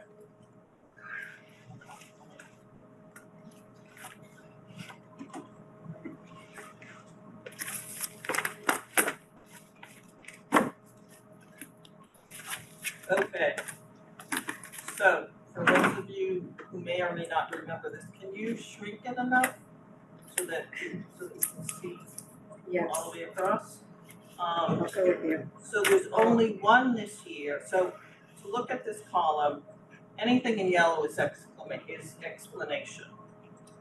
But if you look across where you start by 1 in blue, by reclassifying the following positions, and then if you go over a bit, you'll see by adding in green, by adding the following positions, and then in red, by deleting the following positions. This year, there's only one job that goes across all 3 areas, and that is the special projects clerk.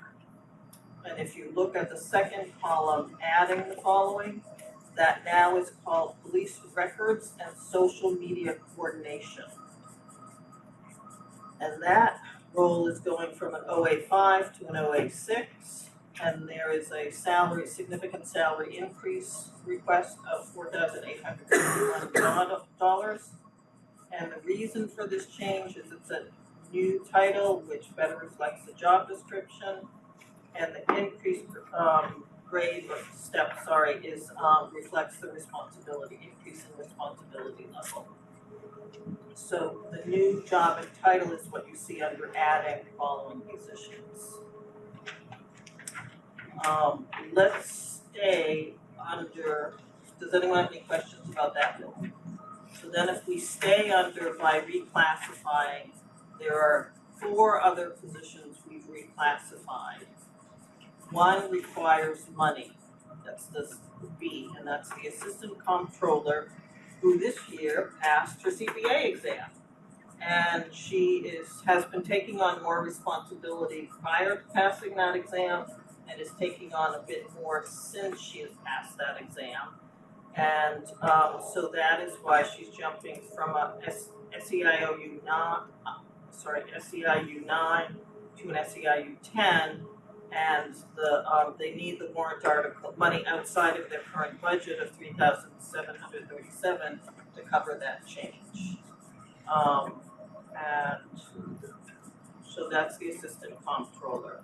The next one, C, the principal clerk at cemetery. We had a vacancy, and they reviewed the role and they matched it with other office admins within DPW. And so it's going from an AO3 to an AO4. There's no money because that money is already in the budget. Oftentimes when there's a vacant role, there's a few months where the job isn't full, and they can usually cover that difference within those months where they don't have somebody. There's also other ways they can do it, but that's why there's no money there. The water account clerk, is moving up because they did some reorganization and review of that job, and know that the role required it due to an agreement with ACMi, based on the job description and the responsibilities. And the director of veteran services is another one. It was vacant. They did a role review and they needed to increase it due to the responsibility levels. So that's the reclass. Then if we go over to adding and deleting, these do not have money changes that are outside of the budget of the department. So there is the director of communications is simply a change in title. The grade level and step level are the same. The assistant director of facilities, there's a new title that better reflects the job description, but it's a higher grade because of the responsibility levels. So you'll see an MTP 13 instead of 12. Now, the rec department, last year we made some changes here because Parmenter opened, might have been 2 years ago, if that's when Parmenter opened. And they tried to have, if you go over to by deleting the following, I will follow to the right, they had set it up so that there was a kid care director of operations and a director of curriculum. They realized that they really needed somebody in charge of what's going on there. So what they've done instead, if you go back to adding the following, you'll see the operations person became the director, and they went from an MTP5 to an MTP6 because of the increase in leadership responsibilities. The curriculum person then became the assistant director. So again, if you look at adding, you'll see assistant director, and deleting, you'll see curriculum. And then that additional position, so this is a new position, is the assistant director of recreation, and they're coming in at an MTP 11. And then you can read what I wrote there, which is that the town used to have this role. The last director of recreation decided they could do it all themselves, but because the job is, the rec department is open 7 days a week from 7 a.m. to 11 p.m., the rec director really requires some quality backup, and there's more sophisticated operations management now that Parmenter exists, and so it needs a staff member who has more sophistication. The rec fees need to be managed, their payroll needs to be managed, investigations need to be managed, payroll has to be accurate and on time. And basically, the rec department runs as a nonprofit business. It's staffed by employees. When I was a kid, it was staffed by teens in the summer. You know, it wasn't the professional level it is now. And by the way, all of these salaries and benefits are paid for by fees, because it's an enterprise fund. So this really isn't coming out of town budget so much. The other ones we're adding is a town clerk, which is shifted from an elected position to appointed, so they have to appear here. The cybersecurity manager, Al, you were asking a bit, this was added after an issue that you all are aware of, and the skill set to do the job offers a significant enhancement to the town IT protection, and it greatly reduces the chance of compromises the IT infrastructure. I'd put reduces. Reduces, right, what did I say, oh, just reduces, no, not greatly, just reduces, okay, all right. I'll take that out, I mean, none of this is for the town meeting, this is for us, but okay, I'll take out greatly. And the library assistant there's the way it's existed that non-union library assistants weren't in the pay plan, and it's just putting this person here, not actually a new position. In the past, it had only posted the union positions, and there are some non-union library assistants. So that is reclass. And if you look at the Word document, everything that you see here is listed without much of the information I just gave you. And there's some descriptions in there in yellow that give you some information as to how reclass works. Any questions? Do you have a total final number? Oh, sorry, let me get back to, the total number is $8,588. Is there a motion? I move that we accept reclass warrant article. Oh, there's something else we need to do for $8,588. We also have to change the wording for reclass this year. What do you mean? Let me find that page. So the warrant article.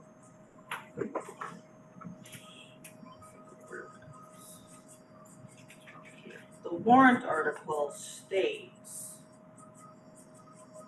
to be raised by general tax, we need to add or enterprise fund, because some of these reclassifications now and in the future will include enterprise fund. You wanna change the warrant? Yeah, You can't. no, you can't. You can change the vote, it's the vote. Change the vote, that's what we, Yeah. that's the important thing. Okay, So the, But you need to send an email to Ashley next year, change the warrant. wording. And it's, okay, all right, so in our vote, we are voting to both be raised by general tax or enterprise fund. will you send me that language? Yes. So moved. Second. All right, questions, Charlie? Shouldn't we clear that with town council or the moderator to see whether that change in the vote is outside the boundaries of the article? Yeah, I'll look into Outside the scope. It says determine how the money shall be raised. That's not turn. Luckily, in this case, none of these reclassifications that involve money actually involve an enterprise fund. So we don't have to worry about it for this year. Also, and action related there too is in the wording of the article. Go ahead. I think it's broad enough to, So just to clarify, the full 8,588 is from tax, Yes, both of those are from tax, yeah, because that'll affect our bottom line. right. Okay. Any other questions for Carolyn on this budget? All right, all in favor, say aye. Aye. Any opposed? Any abstentions? Unanimous, thank you, Carolyn. Retirement.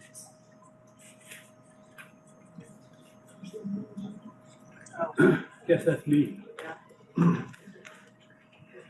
So there's a document in the SharePoint. A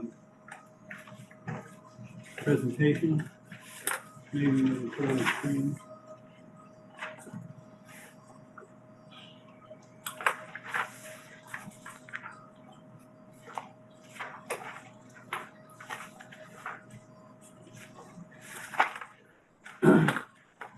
So there is a section on definitions which we won't go through, but you can use that as a reference if necessary.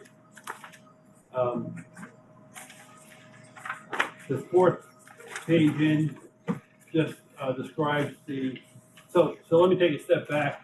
I'm sure everybody is aware that the retirement allocation or appropriation is determined by the combination of the retirement board and the state and an actuary firm called Stone Consulting that the town hires to determine what the unfunded liability is in the retirement system. So every year we get a report from Stone Consulting on the status of the retirement fund, and it includes several different pieces of information, including the demographics. That's shown on slide 4. And basically the ages and so forth of the members of the plan, and then on page 5 includes the active members statistics, their ages, the salary, aggregate salaries, and so forth. Then on page 6 is the summary of the retired member statistics. And so why are all these statistics important in the computation of the unfunded liability? Well, for example, on the active members, the younger the members are, the longer they're going to be paying into the plan and building up the assets of the plan. The retired members are in the plan and they're receiving benefits from the plan, but they're not typically, for 99% of the time, not paying into the plan. And an additional factor with respect to retired members are that thankfully all of retirees seem to be living longer. I'd say that with my personal personal position, and therefore the plan has a greater burden to pay out benefits to the retired members for a longer period of time. So all of these factors feed into what we have to appropriate to the retirement system. Let's see.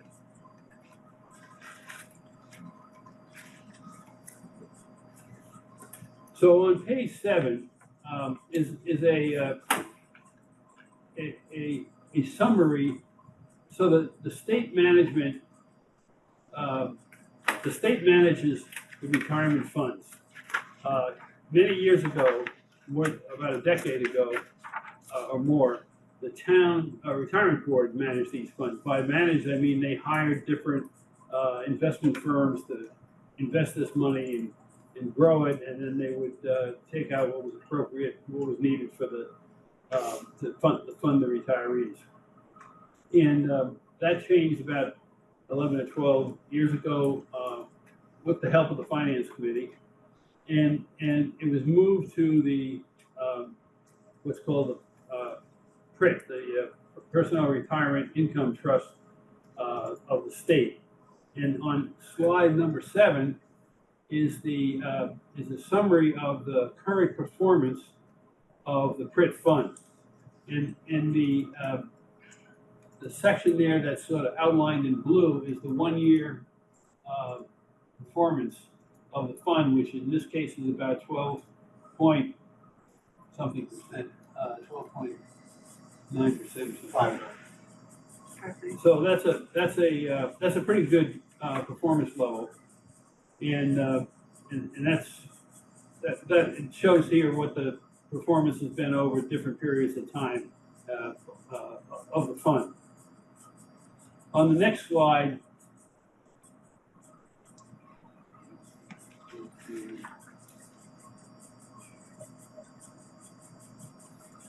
excuse me 1 second, I gotta get adjusted to my vision. The next slide is the fund value and the funding ratio. So the value, of course, is just basically that. What is the value in a particular year? In the town, you see two curves there. One is the one that's bouncing around a lot is the year-to-year value of the fund, and then underlying it on the left is a smoother curve, which is that they do a smoothing because just to sort of level out the changes from year to year. If the market goes up or down the last month of the year, it can have an effect on what you see. And then on the right-hand side is the degree of funding, and so the fund right now is about 70% funded, and the value of the fund is somewhere in the range of $240,000. $240 million. Thank you. And of course, the idea is to keep that growing so that we can get to the point where it's fully funded. And by when it's fully, you have to think about the retirement fund as sort of a mortgage, and the unfunded liability is the liability for the existing retirees and those who will be retiring in the future, and how much is needed to pay them those when they do retire, to pay them their annual benefits. And when the fund is quote unquote fully funded, we don't have to contribute additional money to pay the back costs, and it's basically the normal cost that occurs each year. So on page 10 is the letter from PERAC. That's the state organization that manages all the retirement funds, and which proves what we are going to pay into the fund at any given year. And so the actuary, Stone Consulting, came forth with this analysis that said that the fund requires $19,116,975 this year, but 3.7% of that is for the Arlington Housing Authority, so it doesn't really affect our budget. And the amount that we're looking for is $18,407,735. That's calculated by the actuary, and that's what has been approved in the letter that you see there. Okay, so the funding schedule has been agreed to by the retirement board, town manager, and the town manager and the finance committee for I don't know, the past 5 or 8 years, and and the actuary. So it says that each year we're going to increase the amount of money we put in by 5.5%. In order to make the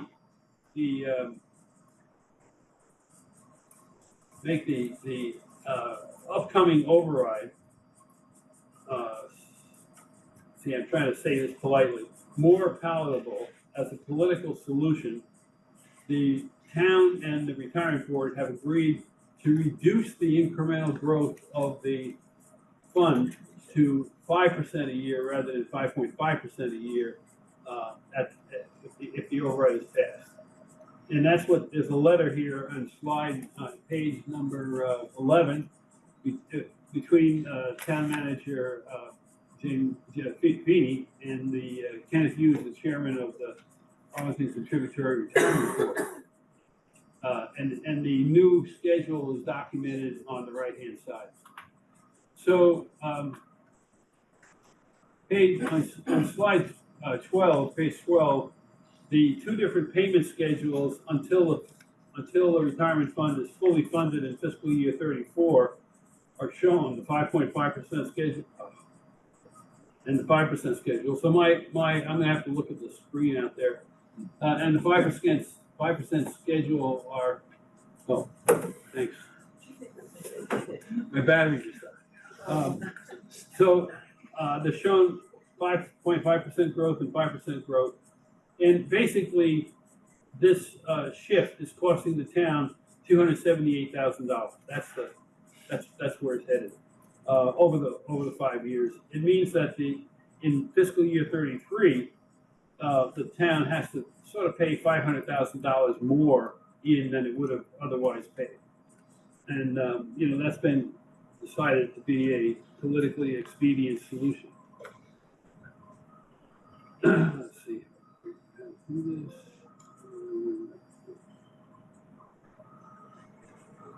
So the recommended retirement vote is for 18,407,735 million. And then after the effect of the offsets, the tax impact is 16,620,963. Can I answer any questions? Sophie and then we go.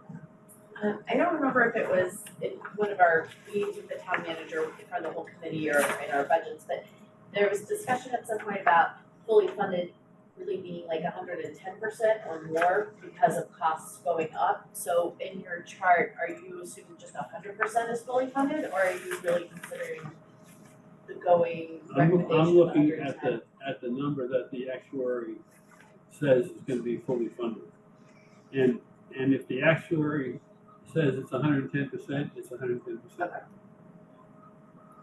Rebecca? Thank you. I just want to make sure I understand what you were saying about the difference between the 5.5% increase and the 5% increase.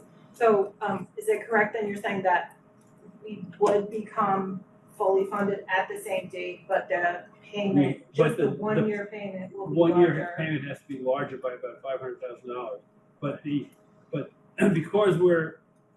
because that 5% reduction is not in the fund for all of those years. Yeah. We're not building the fund at the same rate. Yeah. And so at the end of the day, it's going to cost us an extra $200,000. Yeah. Is there a reason why we think somehow the money will be easier to come up with in those years than it is now? My understanding is that the school department was interested in seeing everybody have some pain. And the town manager and the retirement board, well, the town manager's made a whole bunch of reductions. The school department has gone to a 4% level as was described the other night. And the retirement board agreed to go to a 5% growth rather than 5.5. And that's reflected in the schedule. Yeah, but it's not, yeah. Obviously you understand this, but it's not really a cut, it's just putting it off on future taxpayers rather than. It's kicking the can down the road. Exactly, okay, thank you, I just wanted to make sure I understood it correctly, yeah, thank you. Topher? Yeah, thank you, Madam Chair. I have a question. I'm looking at the letter, I guess. or quarterly, saying that after considerable discussion, it talks about the pension fund appropriation will decrease 5% annually from FY 28 to FY 30. And then some other stuff about future override. And then it says if that future override will fail, the pension fund appropriation will remain in a 5% increase. So is it a decrease or an increase? So it's the, let me just say that I had an opportunity to review that letter, and I made some grammatical suggestions, and they never made it through. But the way it's gonna work is the annual increase changes from 5.5% to 5%. And they sort of agreed to carry that forward. I'm sure that, Okay, until 2030 or. until 2034. Oh, and then, well, or. With the adjusted payments. Okay, so it's a decrease. Well, The increase, decrease. it's a decrease of the increase. There we go. All right, small increase. All right, thank you. Carolyn? So years ago, I used to do this budget, and years ago, we had talked about the fact that as long as we're fully funded by 2034, we can play with the percentage. But we can't play with that percentage so much so that we're not funded by at 110% by 2034. In theory, we have till 2040, but if we don't make it, then that's a big problem. And so we're shooting to make it by 2034. That may actually be the 10%. We're getting it between 34 and 40. No, And that's not that's not no. true. The Okay. 10% discussion has to do with having enough margin there Right. for fluctuations in the marketplace in the final year. But we have a safety margin between 34 and 40, okay? That's basically, we could do another adjustment or two and still make 40. And the 34 appropriation is really low compared to the other. It's like 4 million something. However, it does cost us more every time we decrease the increase. Yeah. Sure. Right. Plus is less. Right. Other questions? 6%, it would be. And if we have another crash, we might need to go up anyway. Okay, so I think Charlie made a motion, was it seconded? Second. Yeah, I'm moving it. No. Any further discussion on the retirement budget, David? I just have a point of information. If you notice in the retirement, there's no salaries for the people that do the work every day. No. The reason being is they're not town employed. They work for the retirement board. The town, the director of the retirement department and his associate are funded out of the fund. They're part of the expense. Yeah. So they're not considered town. We'll cover that shortly. All right, all in favor of the retirement budget at 16,620,963, raise your hand. I'm sorry. Yeah. I gotta put that hand down.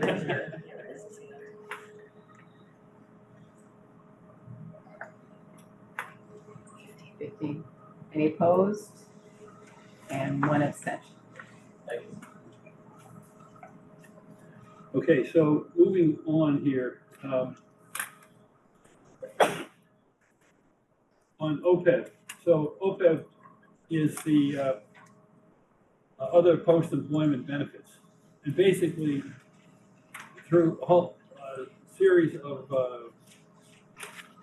agreements with the various unions in the town and the practice of the town, the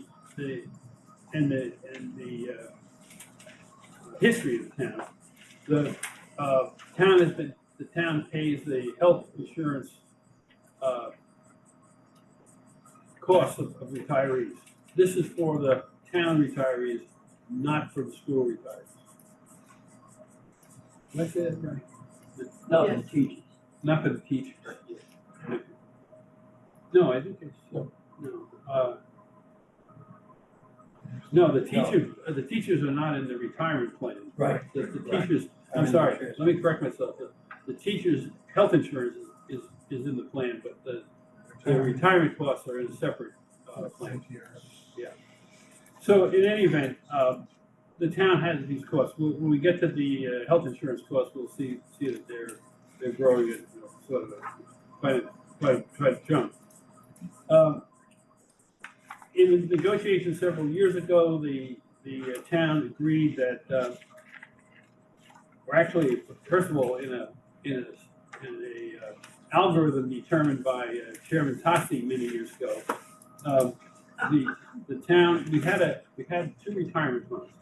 We had the Arlington Contributory Retirement Fund and the Arlington Non-Contributory Retirement Fund. And the Non-Contributory Retirement Fund were for employees who work for the town, or retired employees working for the town prior to 1939. And over time, they became deceased, and there are no more of those retirees. At some point in time, our liability for those retirees was about $500,000 a year. And Mr. Tossi had the thought that let's just continue to pay that $500,000. Some of it going to those retirees. What didn't go to those retirees would go to fund health insurance. So that eventually, as they all retired, we had the full, as they all passed away, we had the full $500,000 available for the post-employment benefits. And then, as a result of a negotiation sometime later, the select board in the town agreed to donate, contribute $155,000 towards the retirement health insurance, or OPEB, on an annual basis. And then at the last override, there was a commitment, not the one we're talking about now, but the prior one, to put another $150,000 into the OPEB as part of the multiple commitments that were made by the select board at the time of that override. So that means that there's a total of $805,000 being donated to the, I shouldn't say donated, being contributed or appropriated into the OPEB trust fund. That OPEB trust fund, by the way, is managed by the same board, the PRIT board that manages the PRIM board that manages the retirement funds. And on the next slide, I think it's page 15, you can see that the balance of that as of December 31st, 2025 is close to 32.7 million. So that's pretty good. I mean, we're far from fully funded, but nonetheless, we're making progress. And by the way, there is no law that says that we have to fully fund this. However, the Government Accounting Standards Board views this liability differently if you're funding it than if you're not funding it. It shows up in your credit ratings when the town goes to raise money, et cetera. And while we're not fully funded, we are making steps to getting fully funded, and that has a positive effect in lowering the cost of the credit that we seek when we go to borrow money. So the recommendation here is to transfer from the sources described $805,000 into the OPEB trust funds. Is there a second? Second. Any questions for Charlie, Annie? So I have two questions. The first question is, do you know whether or not the rate at which we fund this liability affects our credit rating? It does.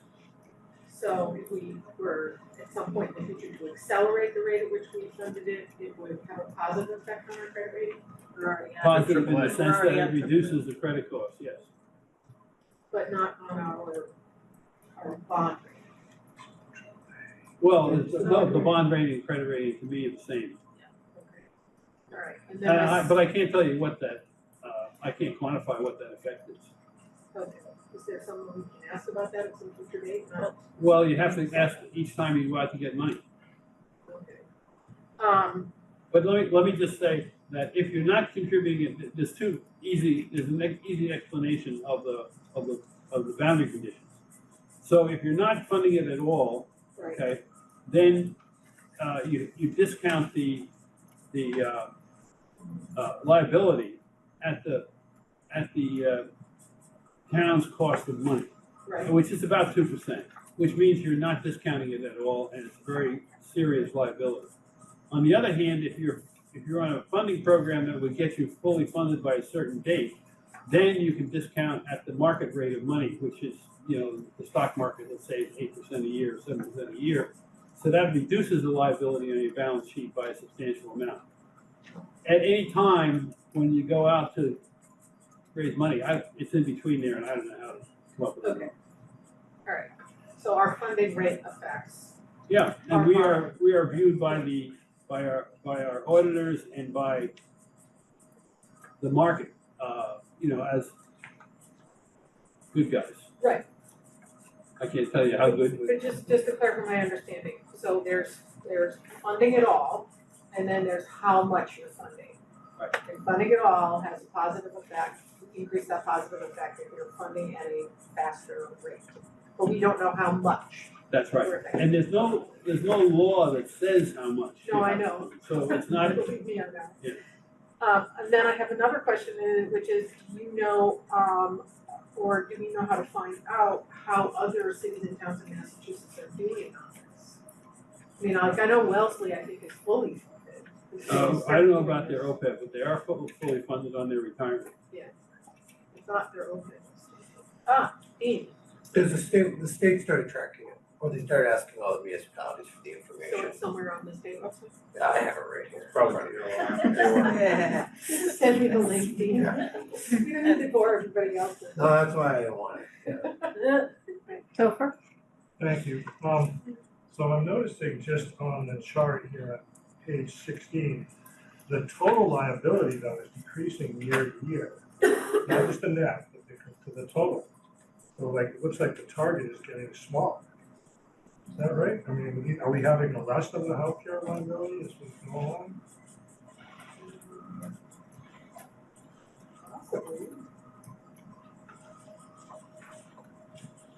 Or is that the discount rate? No, oh, yes, you're right. That's exactly right. That's because total liability is calculated based on the discount rate. Okay, and so since we are funding it, our discount rate has gotten It gets higher as you go. This is an illustration of the question. Yeah, so the total liability is going down. Alan? Charlie, we were funding some of this also out of the health insurance trust fund. Has that been pretty well wiped out? Done. Yeah, spent all You're last up. year. Done. Okay, thank you. Any other questions on OPEB? All right, there's a motion, seconded. All in favor, raise your hand.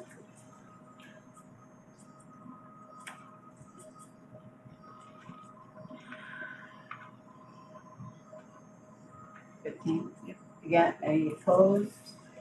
0, abstentions, 1.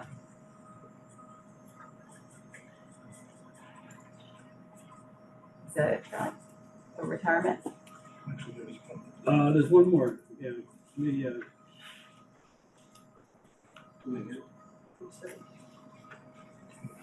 there's an article, I call it Article 82.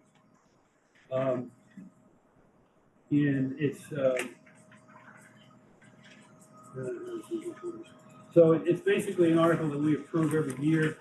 And it's to raise, if a retiree's on this economic disability, worked for town for 25 years, if the salary, the retirement compensation drops below 50% of the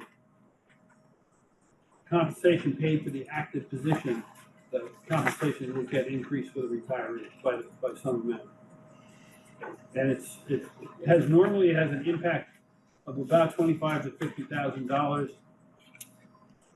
when I say it has an impact, that's the impact cost on the retirement fund, the Arlington Contributory Retirement. Yeah, it's Article 81. Okay, well, when I did this, it was not clear what it was going to do. So it's Article 81. So I move that we accept this article. Second. Or is there gonna be an appropriation of any money? No, it's out of the, it's out of the retirement fund. I think we usually do 0. Yeah. Just confirm that. All right, so there's a motion, seconded, any questions? All right, all in favor, raise your hand.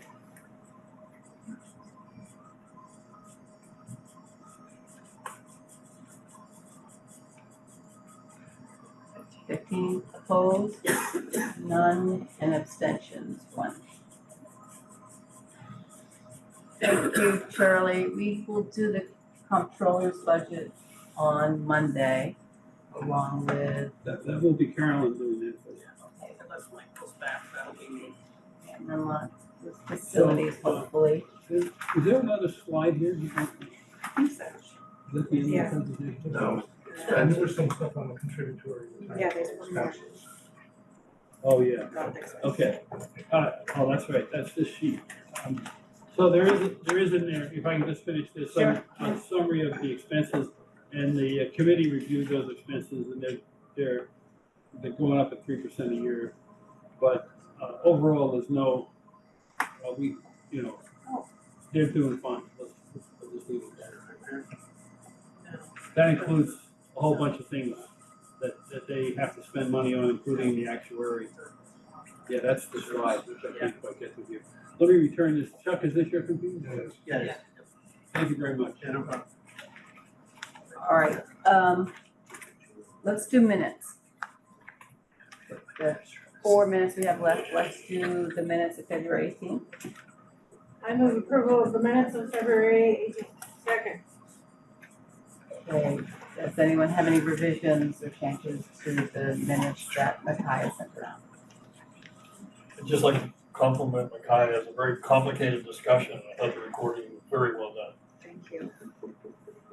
You guys are phenomenal discussion havers. Question askers, so that is a reflection of in the minutes.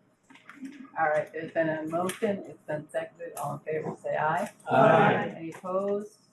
Any extensions? Okay, all in favor, raise your hand.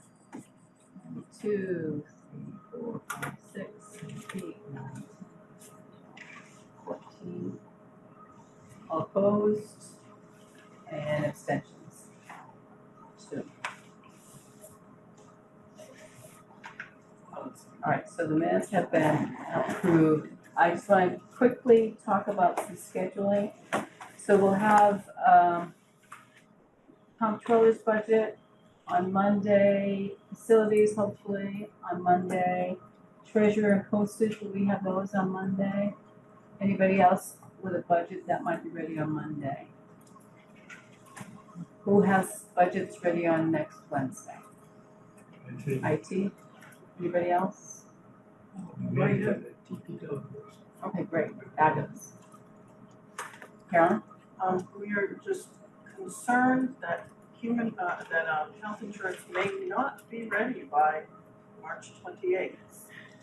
So we may have to have a special meeting just for health insurance. Because the state is taking longer in their decision making, which means that they're getting the information to us, to any town, is taking longer than usual. So they're gonna work on it, but that became clear yesterday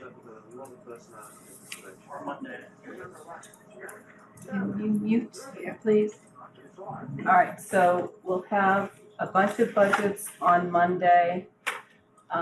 Minuteman is on Wednesday, right? Wednesdays, So and we'll I'll have, I talked to the people there, they promised me Thursday. So Thursday I will be sending it to you, Micaiah, to forward everybody. If anybody has any questions, please shoot them to me and I'll get them to the superintendent. Then on March 9th, we have the CPA coming in. And on March 11th, we have capital planning, right, Daryl? We'll be ready. Just double March 16th, the schools will be coming in. And on March 18th, the town manager will be coming in. And then we will, hopefully we'll have some budgets during, I'm sorry, go ahead. so hopefully we'll have some budgets mixed in with these, on these dates as well. And then we'll try to finish up that fourth week in March and by the 30th. Alan? Yeah, you should all have the warrant, so it's all been finalized. I've gone through all the selectmen articles. I don't think there's anything there, in my opinion, that the finance committee should be voting on. The manager, however, has a lot of articles on fees and fines and revolving funds and things like that. Basically, he's reviewing all the, fines and fees in the town, which I think is a good thing, hasn't been done for a long time. So, my suggestion is, maybe we take a quick look at the warrant at some point, in the next, maybe the next meeting. But that, we have the manager, when he comes in, talk about all those articles. Yeah, I've talked, he's expecting to do that and talk about other things as well. So as Alan said, take a look at the warrant. If you think there is something else that we need to wade in on and discuss, then let's talk about that. Hopefully on Monday, we'll just quickly touch upon the warrant and see if there's anybody else we want to come in or get more information about. So, but be prepared so we don't have to spend a whole lot of time. Or money. Is that a on- Freudian slip? Yes, it is. It is. All right, anybody have anything else? Grant? Thanks, Christine. Yeah, just wanted to mention that the water and sewer budget piggybacks off the insurance. So it is the final, I assume we can wait till then to do it. All right. All right, is there a motion to adjourn? Paul? Does that mean that any budget that has an offset for water? Yeah, all the budgets would collapse, frankly.